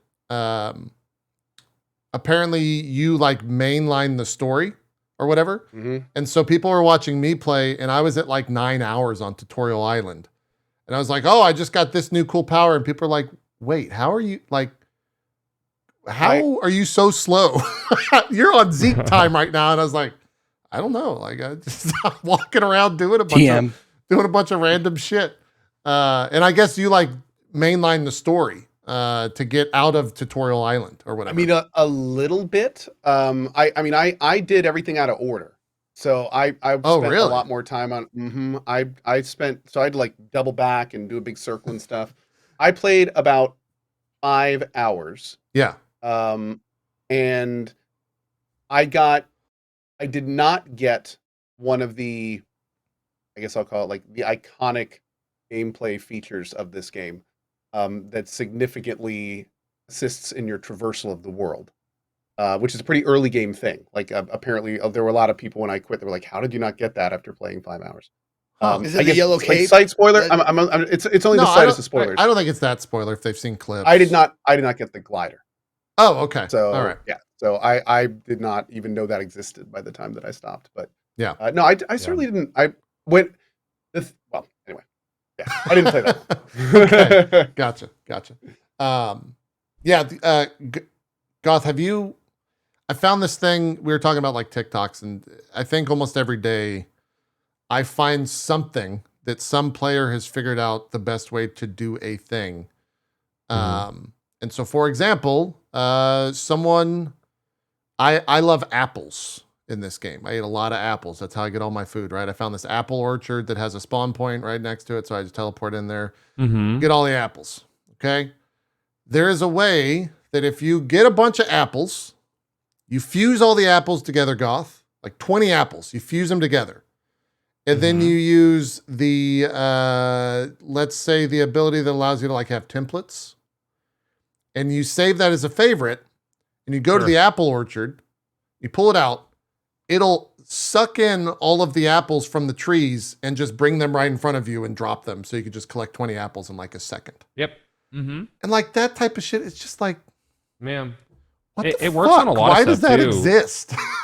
Like, well, I mean, like you can, you know how there's bomb flowers? So if you fuse Yeah. two of them together, you could save that as a favorite. You have Right. bomb flowers now. yeah. You know, put them on a shield. You can shield stomp with bombs. There's a lot of little creative things you could do, and you know, there's so many different ways to get these puzzles done in it. Like there's so many different approaches for everything, and that's really like where my point of appreciation begins. Yeah. With That Tears. hack Yeah. you talked about reminding me of like, not to say they got the idea from whatever, or I mean, they probably but did. Yeah. but Rick and Morty, like Rick makes this it's like a magnet thing with a button on it. He just speaks to it. He goes zip ties, and all the zip ties like in a whatever mile radius go. That's exactly what it is. Yeah. Yeah. I made one for apples. I made one for golden apples. I put a electro thing on a boat. So I go into a lake and electrocutes all the fish in front of me. So I just have like 100 fish. I just collect those at will. And so like, it's just, you find like shortcuts, or you find someone that found a shortcut to do something faster. And like that's how I've experienced the game. It's interesting because you brought up the shrines and like how to solve all that stuff. Yeah. I don't. I always try to solve a shrine the stupidest Did you see way that I too, can. Zeke? Yeah, you just Okay. eat the apples nonstop. That's great. That's Yeah, great. you just I have to- mid-fight just- eat like a lobster dinner. It's great. That's how I do it. Yeah. I have to say, somebody in chat was listening to JP and he goes, "Does that work on redheads?" That was also you- that was in the show. You can't fuse redheads to any vehicles in this game. I don't believe so. You can fuse Koroks to a vehicle. And Yes, I you think, can. Fire souls, is that what it is? yeah, that's right. Yeah. That was one of the vehicles I saw. The Koroks. It was some sort of like, oh God, what was it? It was a vehicle with Koroks on it, but it had like a theme or a name or like it was an homage to something else. Oh, I mean, there's been a billion. Was it Amin? Okay.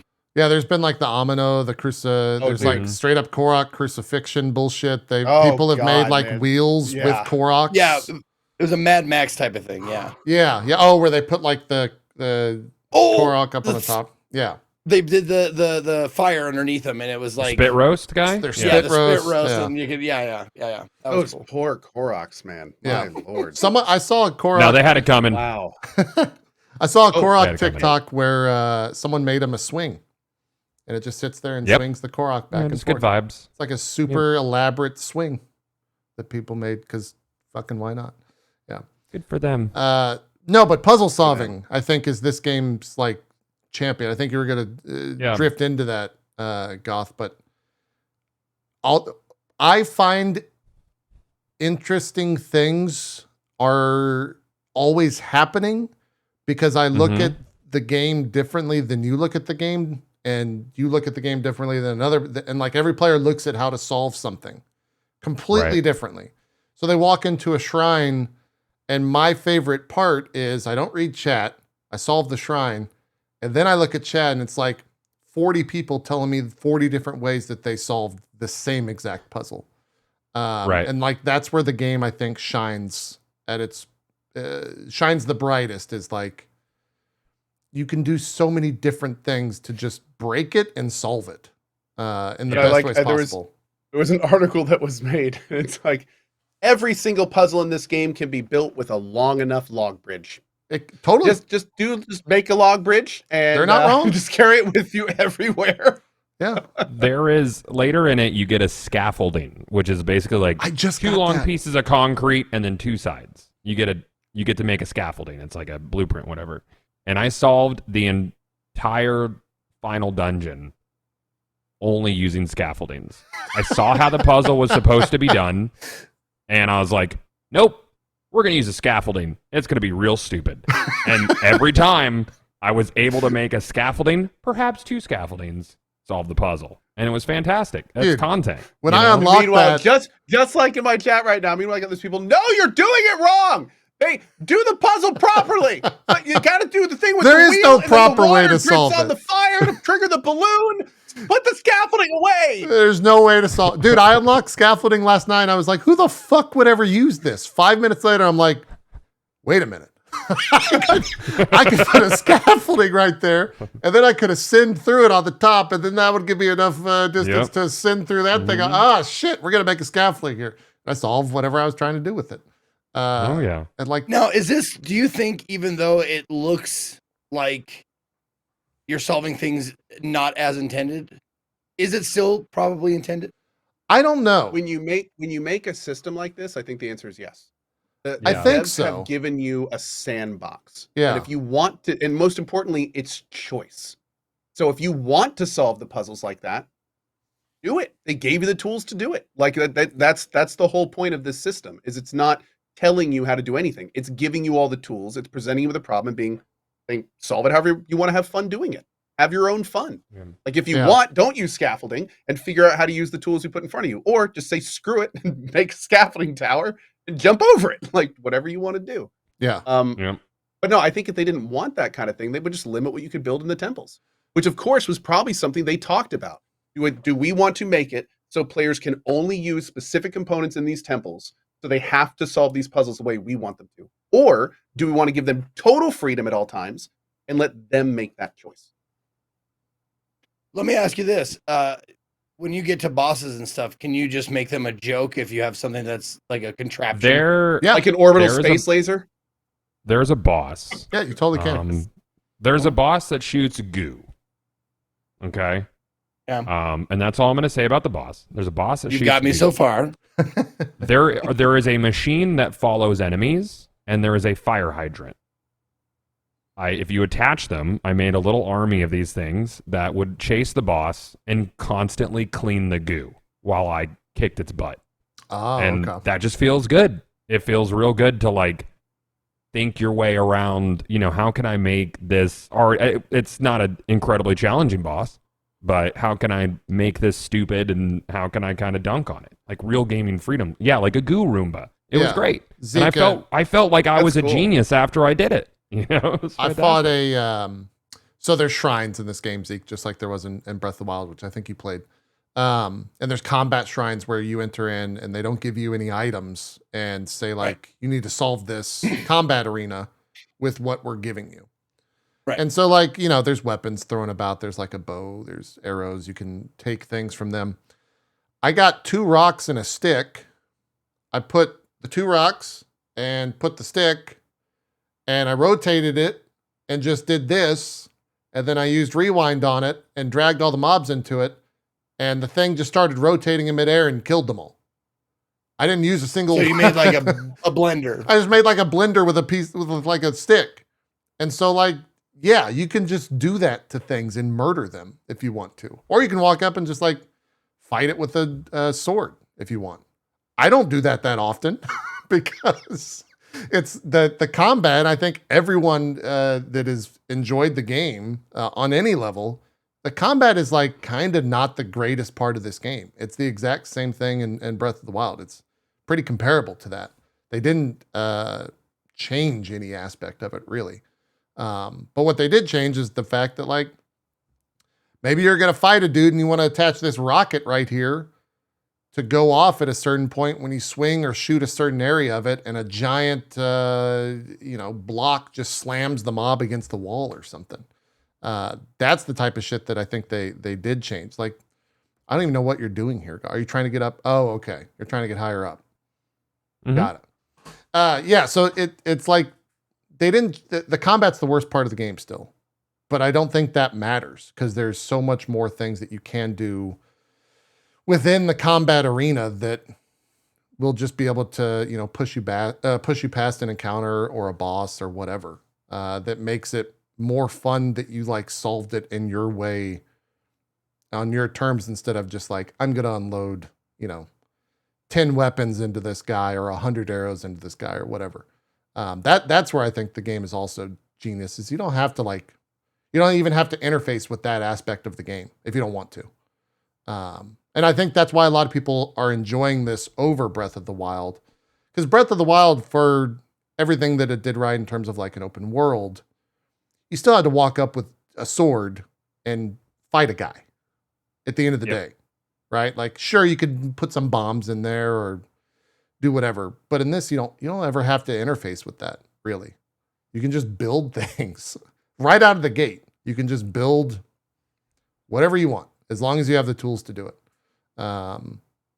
That is like the zone eye pieces to do it, because you don't really get like the lasers, or they limit you to what you can get right out of the gate in terms of like, you can build a raft.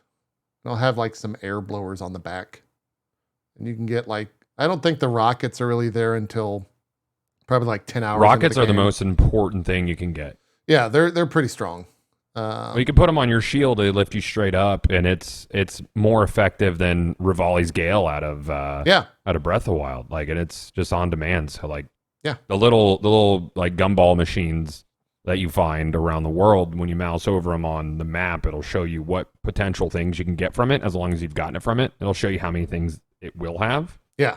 So you kind of like, this is where I go shopping for these things when I have enough zone eye charges. And I think that's real cool. Like, I have like a couple hundred of a couple things that I never use. And then I like always need fans, I always need rockets, control units. Like, so that's what I'm always kind of looking for. You messed around with the stabilizer at all? Yeah, the Weeble Wobbles, they weeble and wobble, but they don't fall down. Yeah, they're great. I love them. You can get a wheel, a stabilizer, 3 poles, a stabilizer, 3 poles, a stabilizer, 3 poles, and a steering wheel. And you have a unicycle that'll never fall down that's like as tall as a fucking mountain. And you just drive around with that thing and like reach places that you wouldn't be able to reach. And it's like it's stupid. It's legitimately stupid. And I don't know from a like QA perspective how they were able to approach this game with the tools that they gave you in the game. Like how do you QA test Ascend? An ability that lets you pass through fucking ceilings. Any ceiling. That was the hardest ability for me to remember that I had. Ascend. Yeah, like, as soon as I got it, I was like, "Oh, this is broken," and I haven't forgotten. There were so many puzzles early game where it just didn't click with me because I was still Breath of Wild brain, and I'm like climbing stuff, and I'm like, oh, "Why am I climbing? Just find a spot that's under a ledge and then go up to the top of the mountain." And it completely makes you look at the 3D space differently. You use your creative brain so much more than if you were just following like a structured puzzle. And I could see how people who like that structure, why that wouldn't appeal to them. You know, I was gonna actually bring that up. Like, you know, there's a lot of people out there who would be like, okay, I figured out a way to completely transverse this puzzle without actually, you know, solving anything. But I bet there's a lot of gamers out there like me who would find the workaround and go and get whatever it was and then be like, I'm going to go back and I'm going to see if I can figure it out the right way. You know, do the puzzle twice. Yeah. Because one of them gives you like that spirit of creativity, like that think outside the box, lateral thinking, whatever. Like that joy of like, haha, fuck you. Think I'm going to climb this ladder? No, thank you. But then the other way is like, all right, game developer, let's see if you can stump me. That's the thing is, and Goth, I'm curious on this. I don't know if there is an intended way to do any puzzle in this game. Which I don't know if I've ever encountered that before. Because I do that as well, Zeke. I'll finish a puzzle and I'll ask chat like, what did you guys do? And I mentioned this already. And there's not a single person that has done it the same way. It's always some like weird factor or like, I'll make a bridge, like Ko said. I'll make a bridge that extends the whole fucking puzzle, and that's what I'll do. Or do you remember that? You know, so many different ways. Do you remember that game that I talked about very briefly? The last time we had a show called Q Remastered, which was that like you draw a line and like that like. It totally reminds me of that. It's like, what is the intended way, or what did they think you would most do, and what did you actually do are wildly different almost all the time. I just had this happen right now with what Zeke, Goth just did. That game messed me up. I would just like to say. Oh yeah. I played Q Remastered and was drinking while I did it. Oh god. And I have never had a game make me feel dumber. And I know, right? I didn't realize until I was a couple drinks in that I would have had a hard time with that game sober. So at that point, I had made a huge mistake, and I just had to finish it. And chat was very mean to me. Nice. And they are very mean to you. They're mean to everybody. Chat sucks. It was very I'm most likely. By the way, Goth, play that. If you have not checked out Remastered, you need to check out Q Remastered. The game's amazing. Okay. Yeah. It's just a little like logic game. They give you like little tasks to like get this into the pink section of the screen.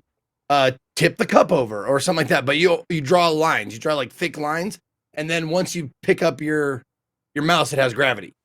So like you can draw as long as you don't pick up your mouse or let go of the mouse button. But once you let go, gravity takes hold, and you have to use that to solve these puzzles. And I swear to God, you'll sit there and like, okay, if I do this and then drop this lever and like that, and then you realize like, oh, just a line here, and yeah, I win. Yeah. Fuck. Yeah, I think I'm gonna add awesome. that. Yeah, I'll check it out. That sounds fun. I think I'm gonna add that to the subathon wheel. So if it if it hits the wheel, I'll have to do like 2 levels of Q remastered. I think that'll keep me nice and pissed off. When we're done with Zelda, remind me if I want to hear more about what your plans are and everything for that. Yeah, I gotta figure out what they are. To be honest, I haven't fully that's fair. planned them out. Maybe yet. next week. Next week I'll talk about it for sure. Okay, let's do it. We're still figuring it out. Yeah, here's the thing. I don't know what else to say about Zelda that hasn't already been said. To be honest, like the game has been talked about ad nauseum for all the right reasons. But for me, like as a streamer, the best way I know that a game has like captured my interest is if I end the stream and I immediately just fire the game back up. And that's been Zelda for me. Is the second the stream ends, I'll go get food. 20 minutes later, I'm thinking like, well, what can I do that is not going to need to be on stream? I view it as everything needs to be. That's on the stream thing is there's not much. Not much. Unless it's like a farming all... game, or you're collecting wood in Valheim or something like that. For like, me, it was going and getting Zonai or whatever the fuck it's called. I'm still doing that on stream. Yeah, I don't want like got 7 or 8 minute missed. Yeah. Okay. But yeah, like it's great. I'm actually curious, Zeke, if you would enjoy this more than Breath of the Wild, because your biggest takeaway from Breath of the Wild was the durability, right? Like that was the most hated aspect of it. The fact that you have no, like, this game seems to give you way more options when battling enemies and stuff than using things that break on you all the time. They're still there. Yeah. There's more weapons, and there's the combination drops happen a lot. People who hated Breath of the Wild specifically because of durability are still going to find it hard to enjoy the current durability system. I think so. Yeah. I still maintain it's a necessity for the way the weapon system works in this game, and if you don't like it, it's just simply not for you. I like having the farm weapons and stuff. I've been watching you play for a while, and I've only kind of seen you use your bow and arrow. And in this gameplay? Yeah. Yeah. I mean, this is really early. I haven't like fully figured out. I think I'm only like 4 hours in right now. It's pretty early, wise, yeah. Yeah, what we're watching right here. I was first of all, I was exhausted because I was like, I'm gonna start at midnight launch. I could do it. I did it when I'm young. I'm doing it now. Bad idea. I was like, I'm gonna take a nap midday. I'm gonna take my little edible and I'm gonna fall asleep. Yay! You want to know what I didn't do? Sleep. Because I was too excited to play Zelda. So I was exhausted. I got on at 10 o'clock at night. Started at 12, got off the next day. I think my stream was like 22 hours long. And then since then, I've been setting my alarm. This morning, I was like, I'm going to get on and get a bunch done today. Set my alarm for 4 a.m. I was going to get online at like 4:30, start playing Zelda. And I was like, and then we'll do drop frames. My body woke me up at 3:30 a.m. today because I wanted to play. I don't know. It's been a ball, man. So yeah. This was first day, very early. I love that feeling in games, man. It's like being addicted to an. It's like being addicted to a good MMO when you're. The way I like to say it is, you go to bed thinking about it, you wake up thinking about it. Where you're just like, that's. Oh, I love it. Yeah, this is the first single player that I can remember in a very long time where I felt like that. Path of Exile does that to me kind of regularly every season. Yeah. But like single player wise, this is one of the few games I think. I guess Elden Ring maybe was doing that as well. But this is one where I just constantly want to play. Zeke, going back to the fusing stuff with what do you know about the fusing? Like how what do we need to explain to you in terms of how it works so that you learn new information, I guess is how I will phrase that in an odd way. Well, I guess what I want to know is, do your contraptions that you create have durability as well? No, they have a battery. They have a battery. So you can upgrade your battery. And you can actually, there is there's other ways to increase how long your charge lasts. But flying machines, anything that's attached to a surface, the surface ultimately, once it's airborne too long, will cease to exist. That is one of the few parts that it says no to you. But that's why a lot of people not just gliders. No, it's any surface except the people using the control point, like as your surface, the people who make the goblin gliders, the control unit never runs out because it's a component instead of a surface, something you connect things to. It has a function. So things that have function, like a workaround, doesn't disappear. It's a workaround. Yeah. So that flying machine can stay airborne as long as you have charge. Out of curiosity, do you have max battery? Not yet. No, I haven't been grinding the zonite for it. I'm on the technical second bar because you fill your belt and then you fill it from green to blue. So Oh shit! so it's I like didn't a know second. that. Okay. Oops. No, that's fine. So- That's Yeah. crazy then, if that's the case. Holy fuck. And I Yeah. assume it's a I consistent. see someone. Like in Well, when you're someone on was your- saying I'm fighting it this way. This is my first time fight. I'm not even thinking about because you could pull the box apart with like your grab ability with Ultra Hand and stuff. This is probably the stupidest I've ever fought in this boss. Foughten. That's a word. Anyway, sorry I interrupted you, Kyle. Oh no, that was my bad. I was just wondering. So with the glider, for instance, the one that lets Yes. you move around, so Yeah. it has a consistent drain rate, right? Right. So since you haven't gotten a full bar, but you've gotten one half of it at least, like how long is that? Can you like go from one side of the world to the other, or is it like a minute? You Like, can what- so you know how you can eat food. If you Yes. consume a zonite charge, it refills battery. So Oh, I have So I could potentially go from one end of the map to the other with my glider. and zonite charges respawn, right? It's Yeah, so you just infinite farm resource. them. They're just Yeah, a whenever there's a resource. blood moon, Okay. all the enemies respawn. And the interesting thing about blood moons is it's actually this engine's way of cleaning memory. So everything you do saves to the system memory, like pick an apple, kill an enemy, break a weapon.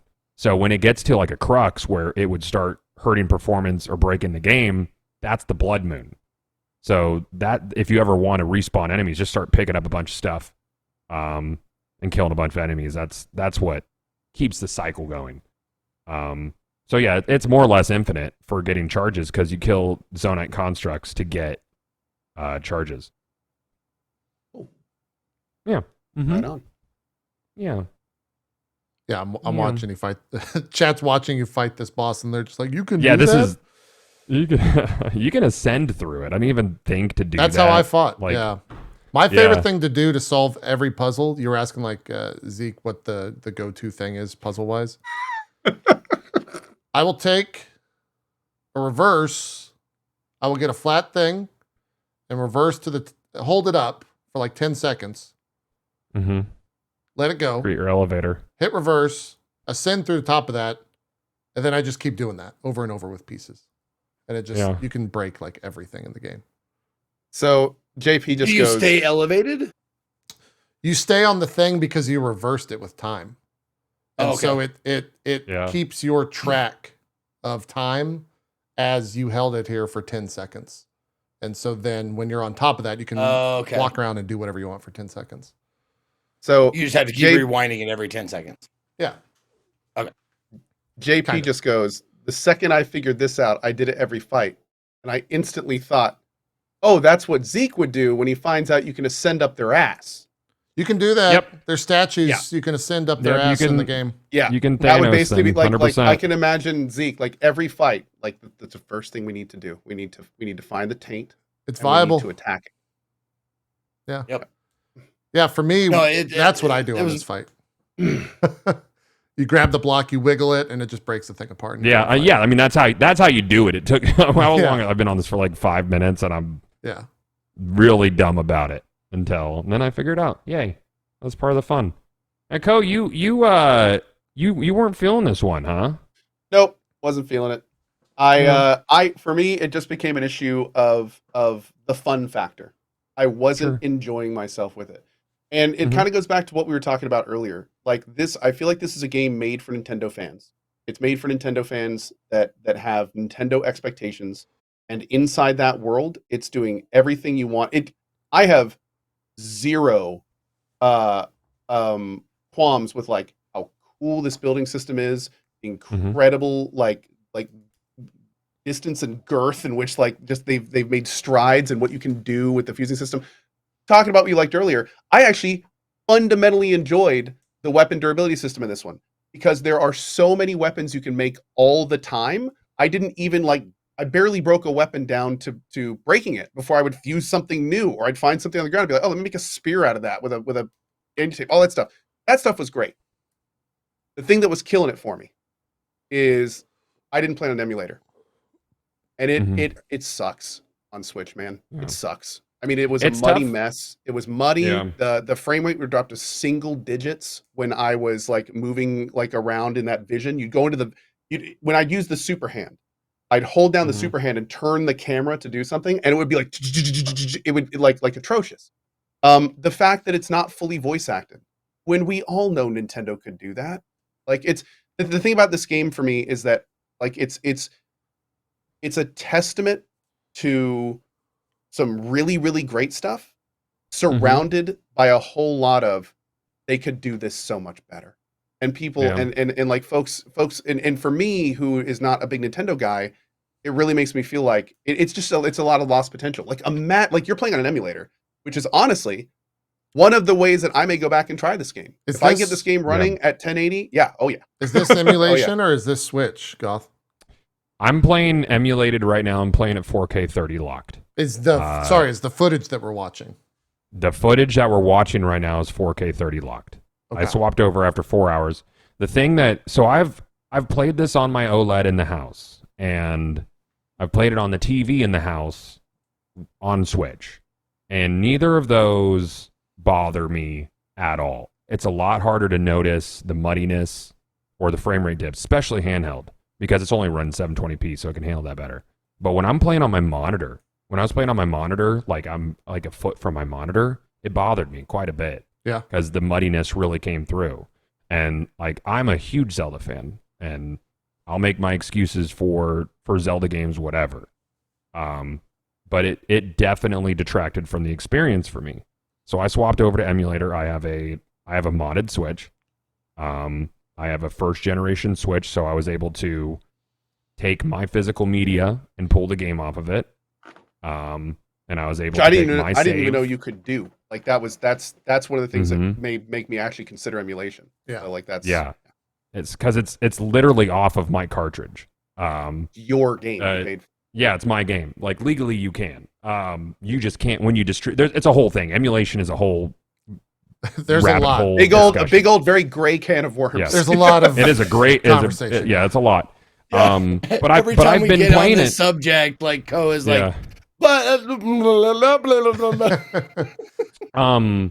But I mean, I've been playing on native hardware too. I wouldn't want to play on a computer screen with it, especially a 1440p monitor yeah. that's taking either like a 900p signal. It just doesn't. Yeah, it I'm doesn't playing on evenly a, divide. I've got a 4K monitor that I'm playing just native Switch. Yeah, I render the it game at hasn't bothered 4K now, and it just downscales. It looks great. Yeah. Nintendo games. I mean, like I think any game probably scales up well, but Nintendo games especially.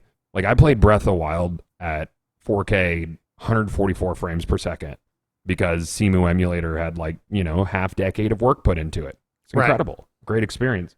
But I the anybody who has issues with the performance, they're 100% right. Feel like that. Like Nintendo to me should have enough respect for the people who love their products to want to make what I believe is a masterpiece. I think this game is a masterpiece, and it is a marvel of Nintendo's ability to optimize that it even functions on the Switch.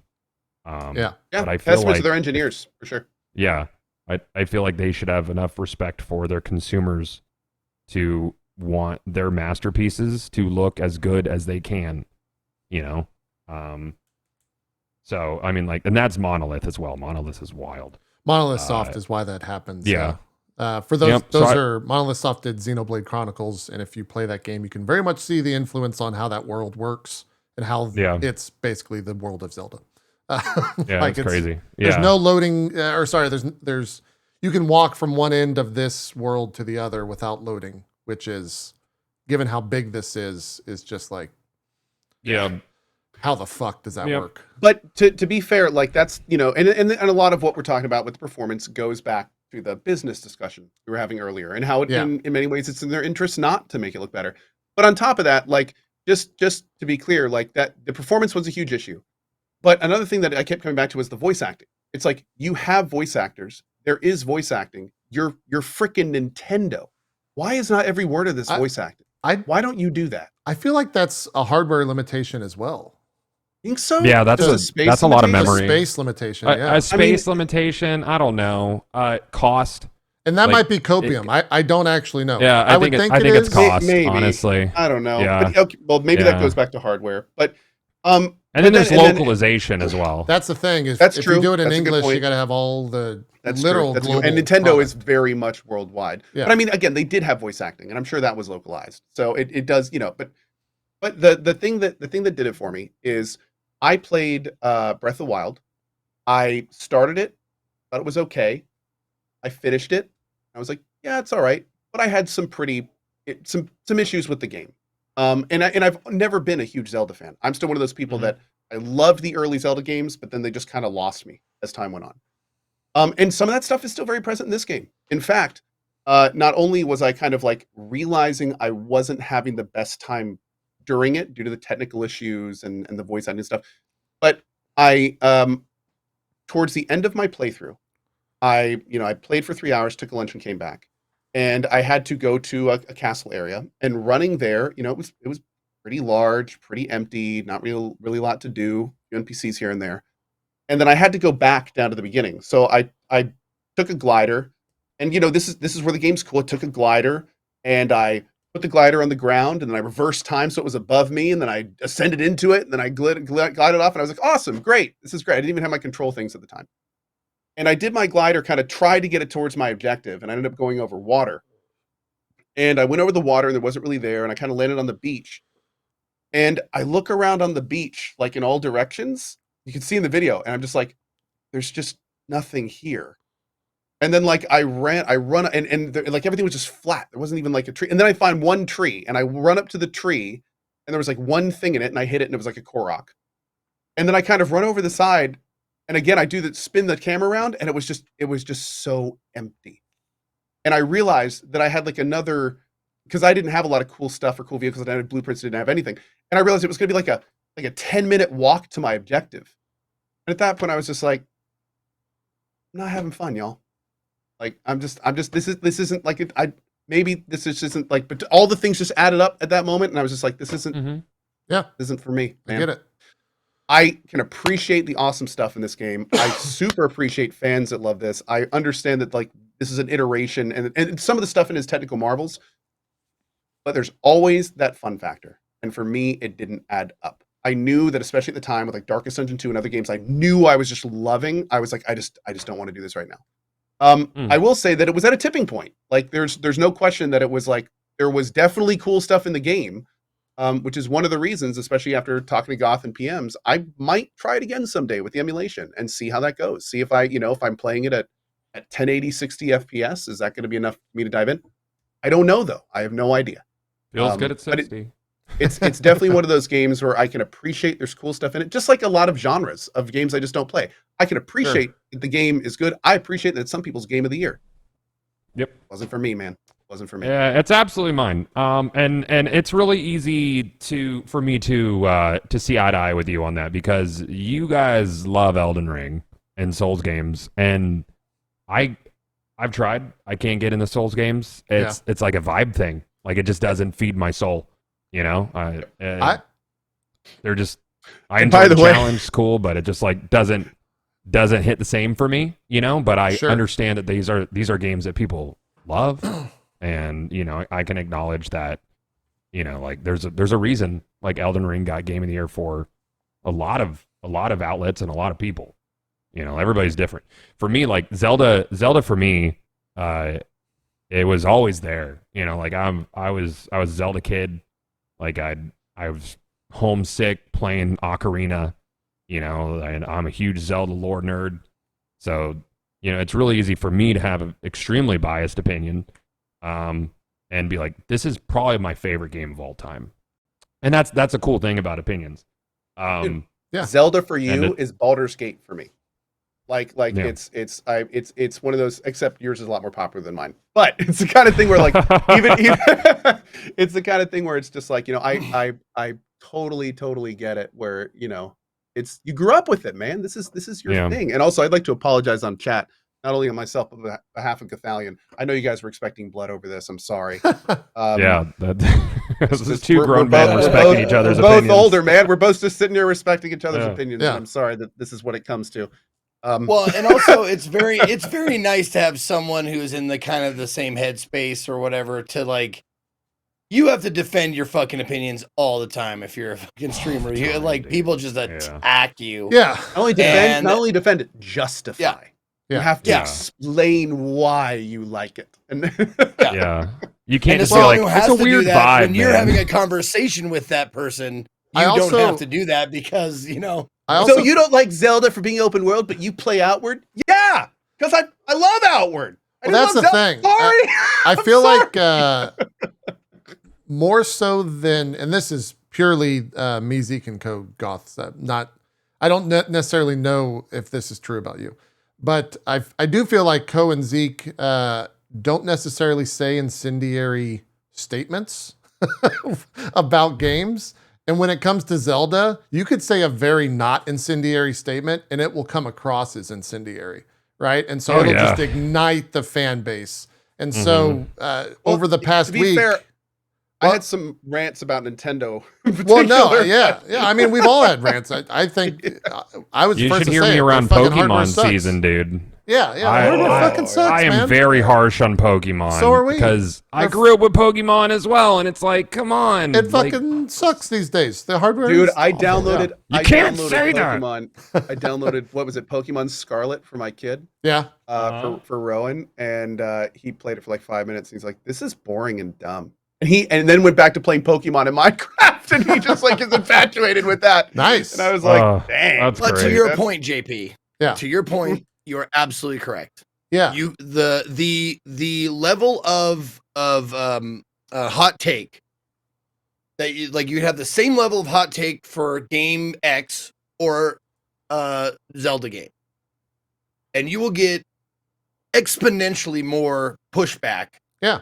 From your same level hot take on a Zelda game than you would on any other. I agree game with that. Yeah, X's. 100%. So I had my first 5 hours of Zelda on my YouTube. And granted, a lot of people are making comments like, Ko's obviously not having fun. I'm gonna go watch someone else play, and that's just fine. I'm the first person to kick my ass the hardest. I don't care about that. But man, like someone I would say something about Nintendo. Someone would defend why it's okay for Zelda to look that way, and then someone would respond to them with a block of text, and then someone would respond to that. And I mean, I had to take my videos down. It was becoming just so toxic and vitriol, and it wasn't even toward like I didn't even have myself to be involved with a lot of it. They were just like at each other's throats. It was crazy. Cohen, in 100% brutal, honestly, I don't know if I've ever said this to you. Zeke, I can't speak for you, but that is what we experience when we are contrarian to a game that you like from most of your audience. Well, so to be fair, that's because I'm right. There was schadenfreude through all of that. And so like for you to experience that, I was like, get him. I was like, fucking get him. Light his ass on fire. I don't know. I don't know if it's that bad. Like, you don't stream on my stream. So I was just like, I'm gonna need some names, dude. 5 hours of that is that's fine. okay. I've got 8 years, baby. Let's go. Oh man. So I enjoyed that. I've seen some questions in chat about the lore stuff, because we touched on that. Okay, so my theory with this, because there's like the whole Zelda timeline starts with Skyward Sword, Ocarina, splits into 3. And since Breath of the Wild, people have been trying to figure out where Breath of the Wild fits into the timeline. Nintendo just said it's the furthest away from Skyward. In which there's some direction? minor spoilers Yeah. that if you go like it's like you know what I'm going to talk about as long as you've made it out of the tutorial island. Minor, very Okay. minor. There's some timey-wimey stuff going on, right? Zelda's gone. She's clearly super far in the past, whatever. So basically my theory is that the timeline that Zelda is in is prior to Skyward Sword. The Ganondorf that we're dealing with, who's referred to as Demon King, I believe that he becomes Demise, who is in Skyward Sword if he played Skyward Sword. And this is main timeline stuff. I think he ultimately becomes Demise, kills everybody, wins, Hylia comes down, sends the Hylians up to Skyloft. That's normal timeline. The timeline that Breath of the Wild and Tears of the Kingdom is in, I'm referring to as a paradox timeline because it only exists if the Zelda from that timeline comes back in time and creates that timeline. Reason being, Okay. no mention of the Triforce. Triforce wasn't created. The Zonai are nowhere in the normal timeline.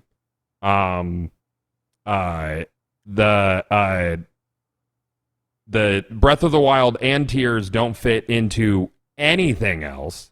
I think that Zelda created the timeline that she's in by coming back in time. Bro, this is some where she Maximilian is. Final Yeah, Fantasy I was shit about to right say, now. like, have this you is- talked to I Maximilian? need you to get Yeah. a board and a marker, and I need I feel like I need and it. Yeah. pins and thread. Here's the big question, Oh my though: God. is do you, if it, Actually, that's a really good point, though, because yeah, like that's what I associate with Zelda, the Triforce. Yeah, And yeah. also, Mhm. even at the very beginning of the game, the first thing she does is go down there and acts like it's established lore, like, oh, this is when the epic battle was fought versus the great demon, and she's literally going, oh, this is when this happened, and this is when this happened, like it's all established, Exactly. and that was confusing Mhm. me as somebody who played the early games and being like, none of this sounds familiar. Like, what are you talking about? There's a lot That's more kinda stuff that I could back my theory up with, but I don't want anybody who's like spoils. mid-story Okay. or hasn't Yeah. done the tiers. I don't want to spoil it. yeah. Um, I guess to the only question I would have is how we don't know how Nintendo or the storytellers are treating time travel, because Mhm. time travel in itself is like a mechanic that has a bunch of. Every There's show like does Back it to the differently. Future time travel. There's Yeah. like There's Doctor Who time there's Doctor travel. Who time. Yep. There's so many different like types of time travel. Like we don't even know if paradoxes exist in Right. the system. Yeah. So and if Sure. that was the case, like is there a way it could work without paradoxes? Like, yeah, who knows, man? Who Yeah. knows? Potentially. I mean, the Fallen Hero timeline assumes that you lost to Ganon in Ocarina, and that's what goes into Link to the Past Mm. because Ganon wins. He gets sealed by the Seven Wise Men in the Sacred Realm. That's Could it Fallen be Hero. cyclical? Could it be the kind of thing where he won and then like everyone died and then there was like a rebirth instead of it being a paradox? It was like a sequential series with some kind of like.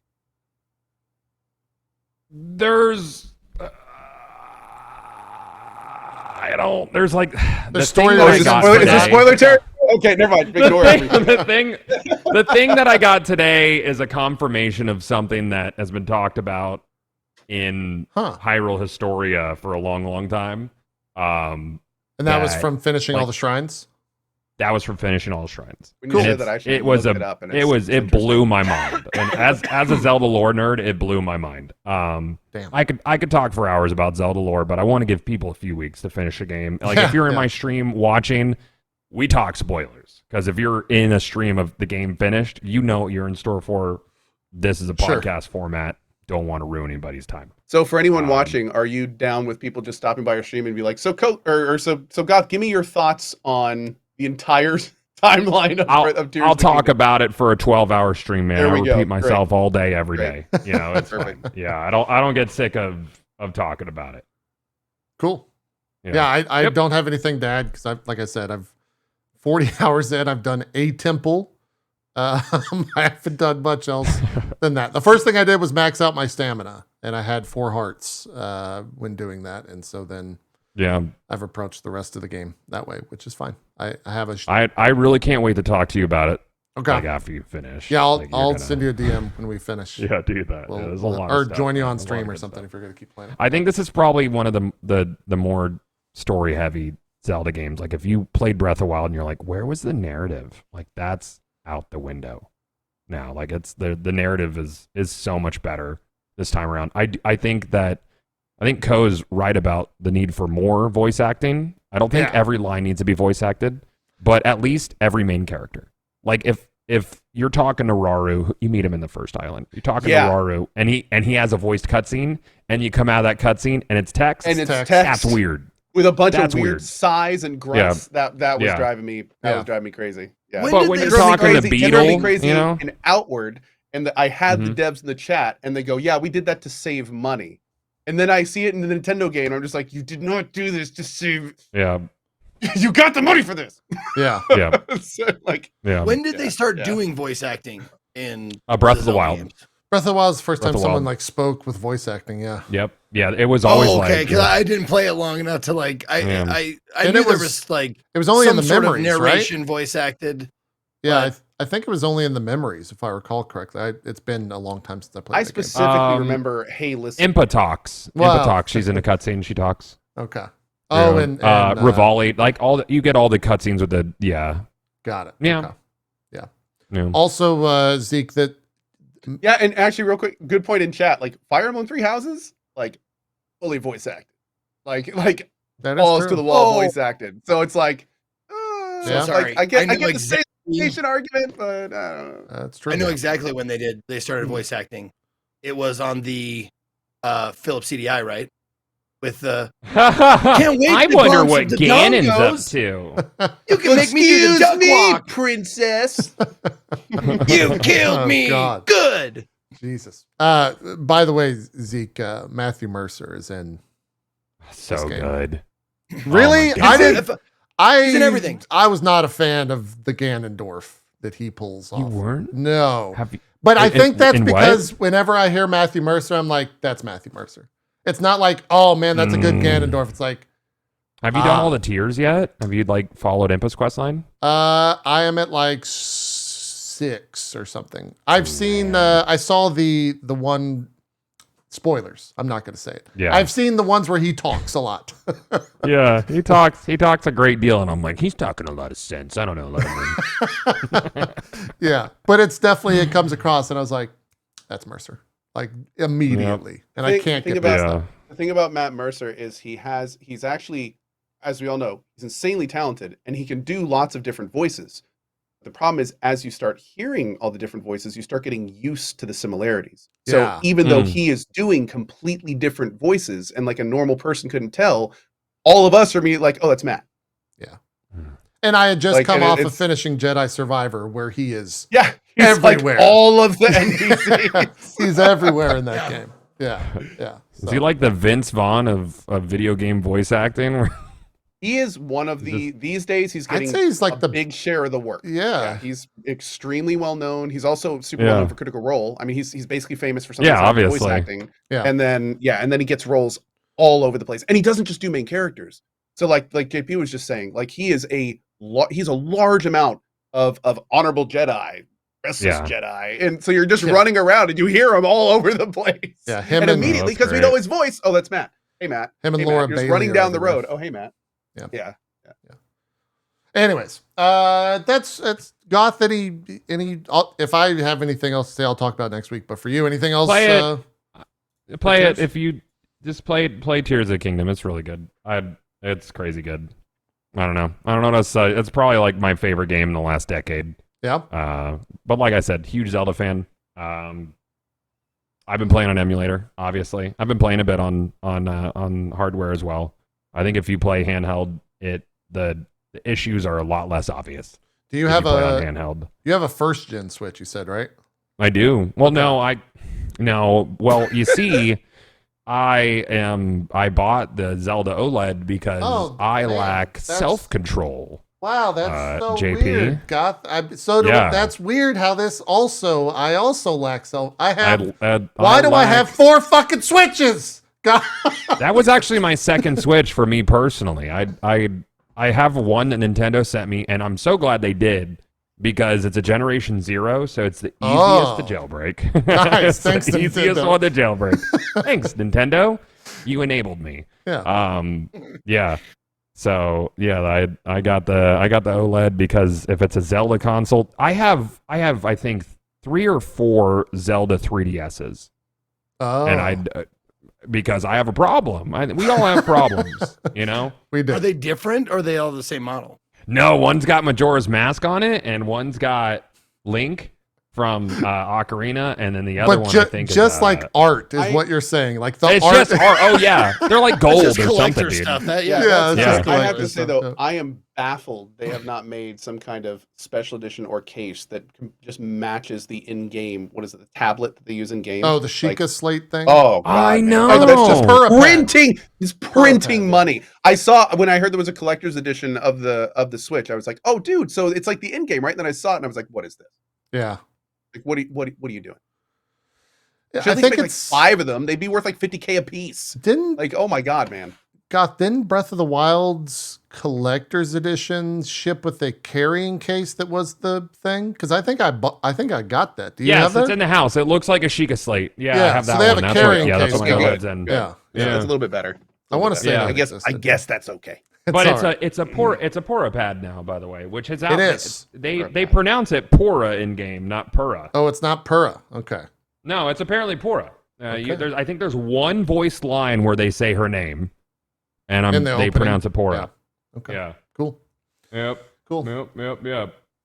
I did have one question that I had a little bit ago. You said you're playing it at 30 locked. Is there a reason you're not playing on 60? Because you can, I heard. Oh, I'm playing. Well, I played at 30 locked for my entire playthrough because there were still issues with 60 FPS okay. mods.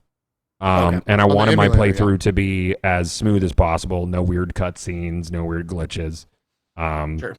But I'm playing 4K 60 now, and there's like some occasional artifacting, and that's pretty much it. Like Okay. it plays beautifully Is on it? emulator. I mean, it plays. Does it have so with like Xenoblade Chronicles 360 broke a lot of cutscenes and it also just wouldn't like end things. Sometimes you had to go back to 30. Does it have like that toggle at all? It has. So there's already a dynamic fix for Oh. cutscenes.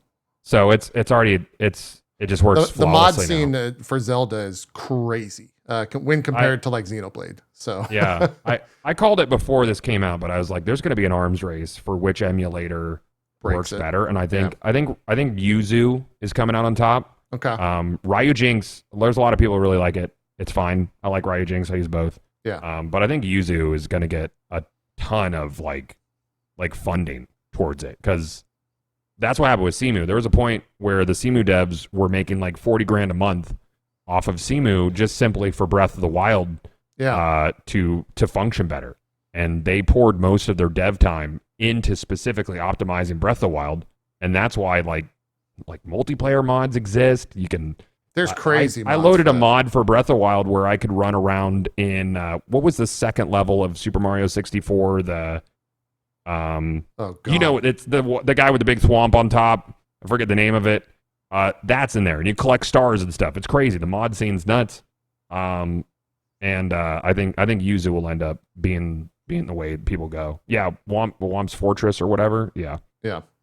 You think there's any chance that Nintendo just says like fuck off, we're done with you guys, you can't do this anymore? I mean, Nintendo's unpredictable. I was worried they might DMCA me. So I was Right. like, at first I was like, we're not even going to talk about it that I'm emulating, but it's so obvious. You know, I'm very against piracy. Like I got my game, bought my game, pulled my files off my game. Obviously not everybody could do that. But I don't know. I don't know what Nintendo's going to do. I might get a cease and desist tomorrow. Who knows? I don't know. What are they going to DMCA me? I'll get banned on Twitch, and I come back. And what do we do when we get banned on Twitch? What's it, like a 200,000 move to sub Kick. train or something? I don't know. I think Kick, yeah. It might Kick is Kick. where I got a you- kick. Yeah. Yeah. Yeah. I don't know, man. It's yeah. I don't know what Nintendo's going to do. They never shut down Simu. I'm already blacklisted by Nintendo. Because Are you? we used to be friends. Oh yeah. I made They blacklist me a and my lot. wife. It's pretty easy to get blacklisted. I by got Nintendo. blacklisted for drinking, playing Mario Maker with my wife, and having a good time. Like all we did was Does the have fun with alcohol? the content. I got punched in the penis in the video, but Ah, yeah, it's a good video though. It's a really good video. It's funny. It's a funny video. Oh man, That'll do it. Nintendo says no. that'll do it. Yeah, then they blacklisted me. They just stopped talking to me at that point, which sucks because like I feel like I support Nintendo, but what are you gonna do? It's okay. Yeah. They have that right. So that didn't answer your question. I don't know what they'll do. Yeah, well, Not I worried mean, about it, it's yeah. hard to say. Yeah. You're right. Nintendo could wake up tomorrow and be like, "Yeah, we don't want people streaming our games anymore." They really could. I mean, Yeah. that's the truth of it. Yeah. If any company decides they don't like a streamer, they could be like, "Hey, you can't stream our games. Otherwise, we'll DMCA you every time because we don't have a right to do what we do. We don't own this Right. content." That's right. You know? Yeah. Like we could get on camera and just have the cam up. I mean, that's what a lot of people do. That's new Twitch. It's just a matter of mutual benefit. Like I benefit Yeah. because I'm a streamer, and you benefit because I'm advertising your game for nothing. Exactly. Like Yeah. most of the time. Yeah. Nintendo will cut off their nose to spite their face sometimes, but I hope not. I love their games and I love Zelda, so here's hoping. I don't know. We'll see what happens. Yeah. We will. Cool. Yep. Well, Yeah. oh, there was something you wanted to talk about if we had time. But do you remember what that Me? was? No, for Co. There was a game you wanted I to. mentioned the sub. Oh, was that what it was? It was about the subathon, and then think we so. squashed. Okay, gotcha. Yeah, we're doing that next week. Yeah, No, yeah, I figured we'll talk about it I mean, this week has been awesome about Zelda, so I figured we do our game. I got a bunch of games to talk about, but we can do that next week. Yeah, yeah. I think me and Zeke, are we doing Solasta this night? Is that supposed to happen? Do you know what I'm talking about when I say that to you? I didn't get tapped for that. I don't think. Really? Maybe they just haven't Yeah. because I was told that you did. Okay, well, we'll talk off broadcast. We might be talking about that next week. Okay. I have to ask, because I know both Co and Zeke, you guys are playing Darkest Dungeon heavily. Did you guys beat the eye monster thing? I'm still stuck on it. So So don't gave tell me up. how to do it. I gave the fuck up. 4 days ago, I ended my stream on the last stretch, like right in front of the final boss. And I've not been back to the game since. Oh, okay. And my chat has been destroying me every single day since. I am not looking anything up. Yeah. I know there's something I'm missing about it, but I every time I get to it, I'm like, I think I got it this time, and I'm not looking up any hints or tips or anything like that. It's mainly why I stopped playing it. Like I don't want to play it anymore on stream because Darkest Dungeon is one of those fucking games. One of those fucking games that every fucking buddy and their goddamn mother is like, I'm an expert on this, and why don't you use the flagellant? How about the grave robber? No, jester. Why aren't you using this ability? How about this one? And you're just like, shut the fuck up. Remember when I was talking about inflammatory statements? Yeah. Yeah. It's, no, I it's got really, you. it's like one of the worst games that I've in recent memory that I played as far as like people knowing better than you Yeah. every time. And it's honestly because like there is like min-maxing people out there that have showed this is the best team comp with these abilities, with these trinkets, with this, and that, and the other thing. Right. And if you don't play it that way, you're not going to win. And I need you to know that you're a loser if you don't. Great. Cool. Well, we'll talk about some Darkest Dungeon then next week. Don't feel bad about the iBoss. I got asked so many times about it after I beat it. It's literally my entire YouTube of Darkest Dungeon 2 is the playthrough Yeah. and then a video on how to beat the iBoss. I was watching a streamer who was fighting it, and then it got like patched or something, and they changed the strat. Did they patch Yeah, it? I heard about that. I don't know what they patched. There was a patch Like, or something that I think Yeah. changed strategy. Did they? Oh wow. And so like he was doing the old strategy and didn't know that the patch changed it because no one knew that the patch changed it or something like that. Oh man, I have no idea what. Oh, so my video is invalid now. Interesting. Maybe. I don't know. They changed it overnight on him as he got to it. Interesting. Okay. Yeah. Well, and also it's what a fucking Oh, somebody just said they patched the on 1.0, but they patched it again because now it's worse. Oh, so really? they reverted it. Jeez. It's okay. worse now. Oh Weird. god. Weird. But what a stick I'll in the look eye into to it. like get like do a run of that and get like, because it runs are not like roguelike fast. It's like they an are hour multiple plus. hours. Yeah. To get to a boss and then to be defeated, it's just like it's a gut shot sometimes. Like when you're like, all right, I got the right build, I got the right thing, and then you get to it and you're just like, Dude, you like your entire squad goes down and you're just like, but I did everything right. I thought I prepared for this. I was ready. Yeah, the first time you have to get a trophy from one of the bosses before you get to a boss, and you can and if you've never done it before, there are literally trophies that will basically invalidate your attempt at certain bosses. Like you just can't do it if you have like a specific type of trophy. It makes the fight 30 times more difficult. Huh. So it's brutal, man. It's Yep. brutal. Like, Yep. And the worst part is you have to have a trophy equipped to do the bosses. So if you just like happen to kill the wrong boss, Oh my on the way God. there, I have to tell you this. I fucking have to tell you guys this because this Okay. happened to me last fucking night. It's just real quick. We hear the story, was then like- we'll wrap. On my way, and I had, I want to say like 4 like paths left to the last end, the very last end.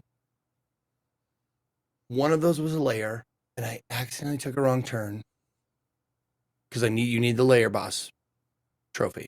oh, I took a right instead of a left, and I went, oh God, I fucked myself. Did I fuck myself? I fucked myself. Oh no, I fucked myself. And I did. Then you get to the last end, they're like, well, you don't have a trophy. Out you go. Start over again. I was like, no, one wrong turn. I just did one wrong turn. Like, no one does that. No one does one wrong turn. There's no going back. it's rough, It's man. just like- hey, Just Zeke, tears. overconfidence, dungeon. man. Yeah. Overconfidence. It's a slow and insidious. Yeah, I know. Slow and I get it. insidious killer. Absolutely. Yeah. Awesome. Yeah. Just looking at the games, very interested. I might bring on someone from the late shift. They have been loving Outlast Trials. That game is wild to watch. I was gonna say Starship Troopers. I thought they've been. that playing is a lot of also lately. a game we could maybe talk to them about. Yeah, I'm on If day they- 2 of Outlast Trials. Yeah. That game's crazy. Watching from their perspective as a group. So Lot of dong. they're playing, the way that they play it is proximity voice, and the proximity voice in that game is really, really good. It interacts with the environment. So if you're like farther away, it echoes throughout the room. And so they're just like role playing it all with proximity voice. It's a ton of fucking That's fun fun. to watch. Yeah, it's a Yeah. wild game to watch. Also, there's a lot of burnt dong. Tons of lot of dong. Burnt dong, regular dong, Yeah. sawed in half dong. Yeah, it's all over the place. I mean, pick your flavor, really.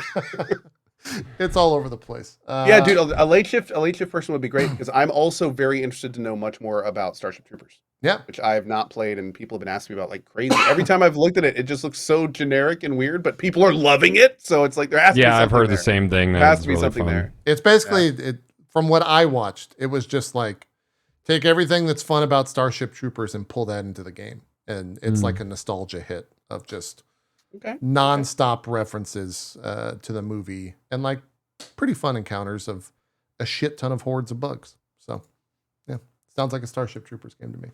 Then you also played some V-Rising. We'll talk about that because I know that got a major update. There's stuff to talk about next week. And maybe by then I'll have finished Zelda. We're also getting We'll three new games out. Yeah, Sweet. we've So- got We got After Us. We've got the new game out from the Mutant Year Zero devs, which looks pretty cool. We've got the System Shock remake. there's all are you gonna yeah. play Gollum? That's the 30th. System Shock. I have it. That's It one is. of the rare games that I have Yeah, on it's my 30th. calendar. Yeah, Oh, 30. When is Golem out? Gollum is Golem out is the out on the 25th. 25th. Golem's one of those games where it's like it's a Lord of the Ring game, and we haven't heard any previews or hands-on. I'm real excited for that. This I- is a little It's like bit stealth concerning. specifically, isn't it? Yeah, I This feel is a like little, I feel like that's gonna come out of there on fire. Yeah. I'm excited for that. Maybe we'll get lucky and get a delayed notification. We'll see. We'll see. We'll see what happens. Let's do some Due shout to outs. remarkably Oh, yeah, and- foreseen complications. I know, right? Yeah. I saw in chat Julia was really, really jacked up about the 40K MMO or whatever the fuck that is. Oh yeah. Yeah. They announced a Warhammer 40K MMO with involving people that made City of Heroes.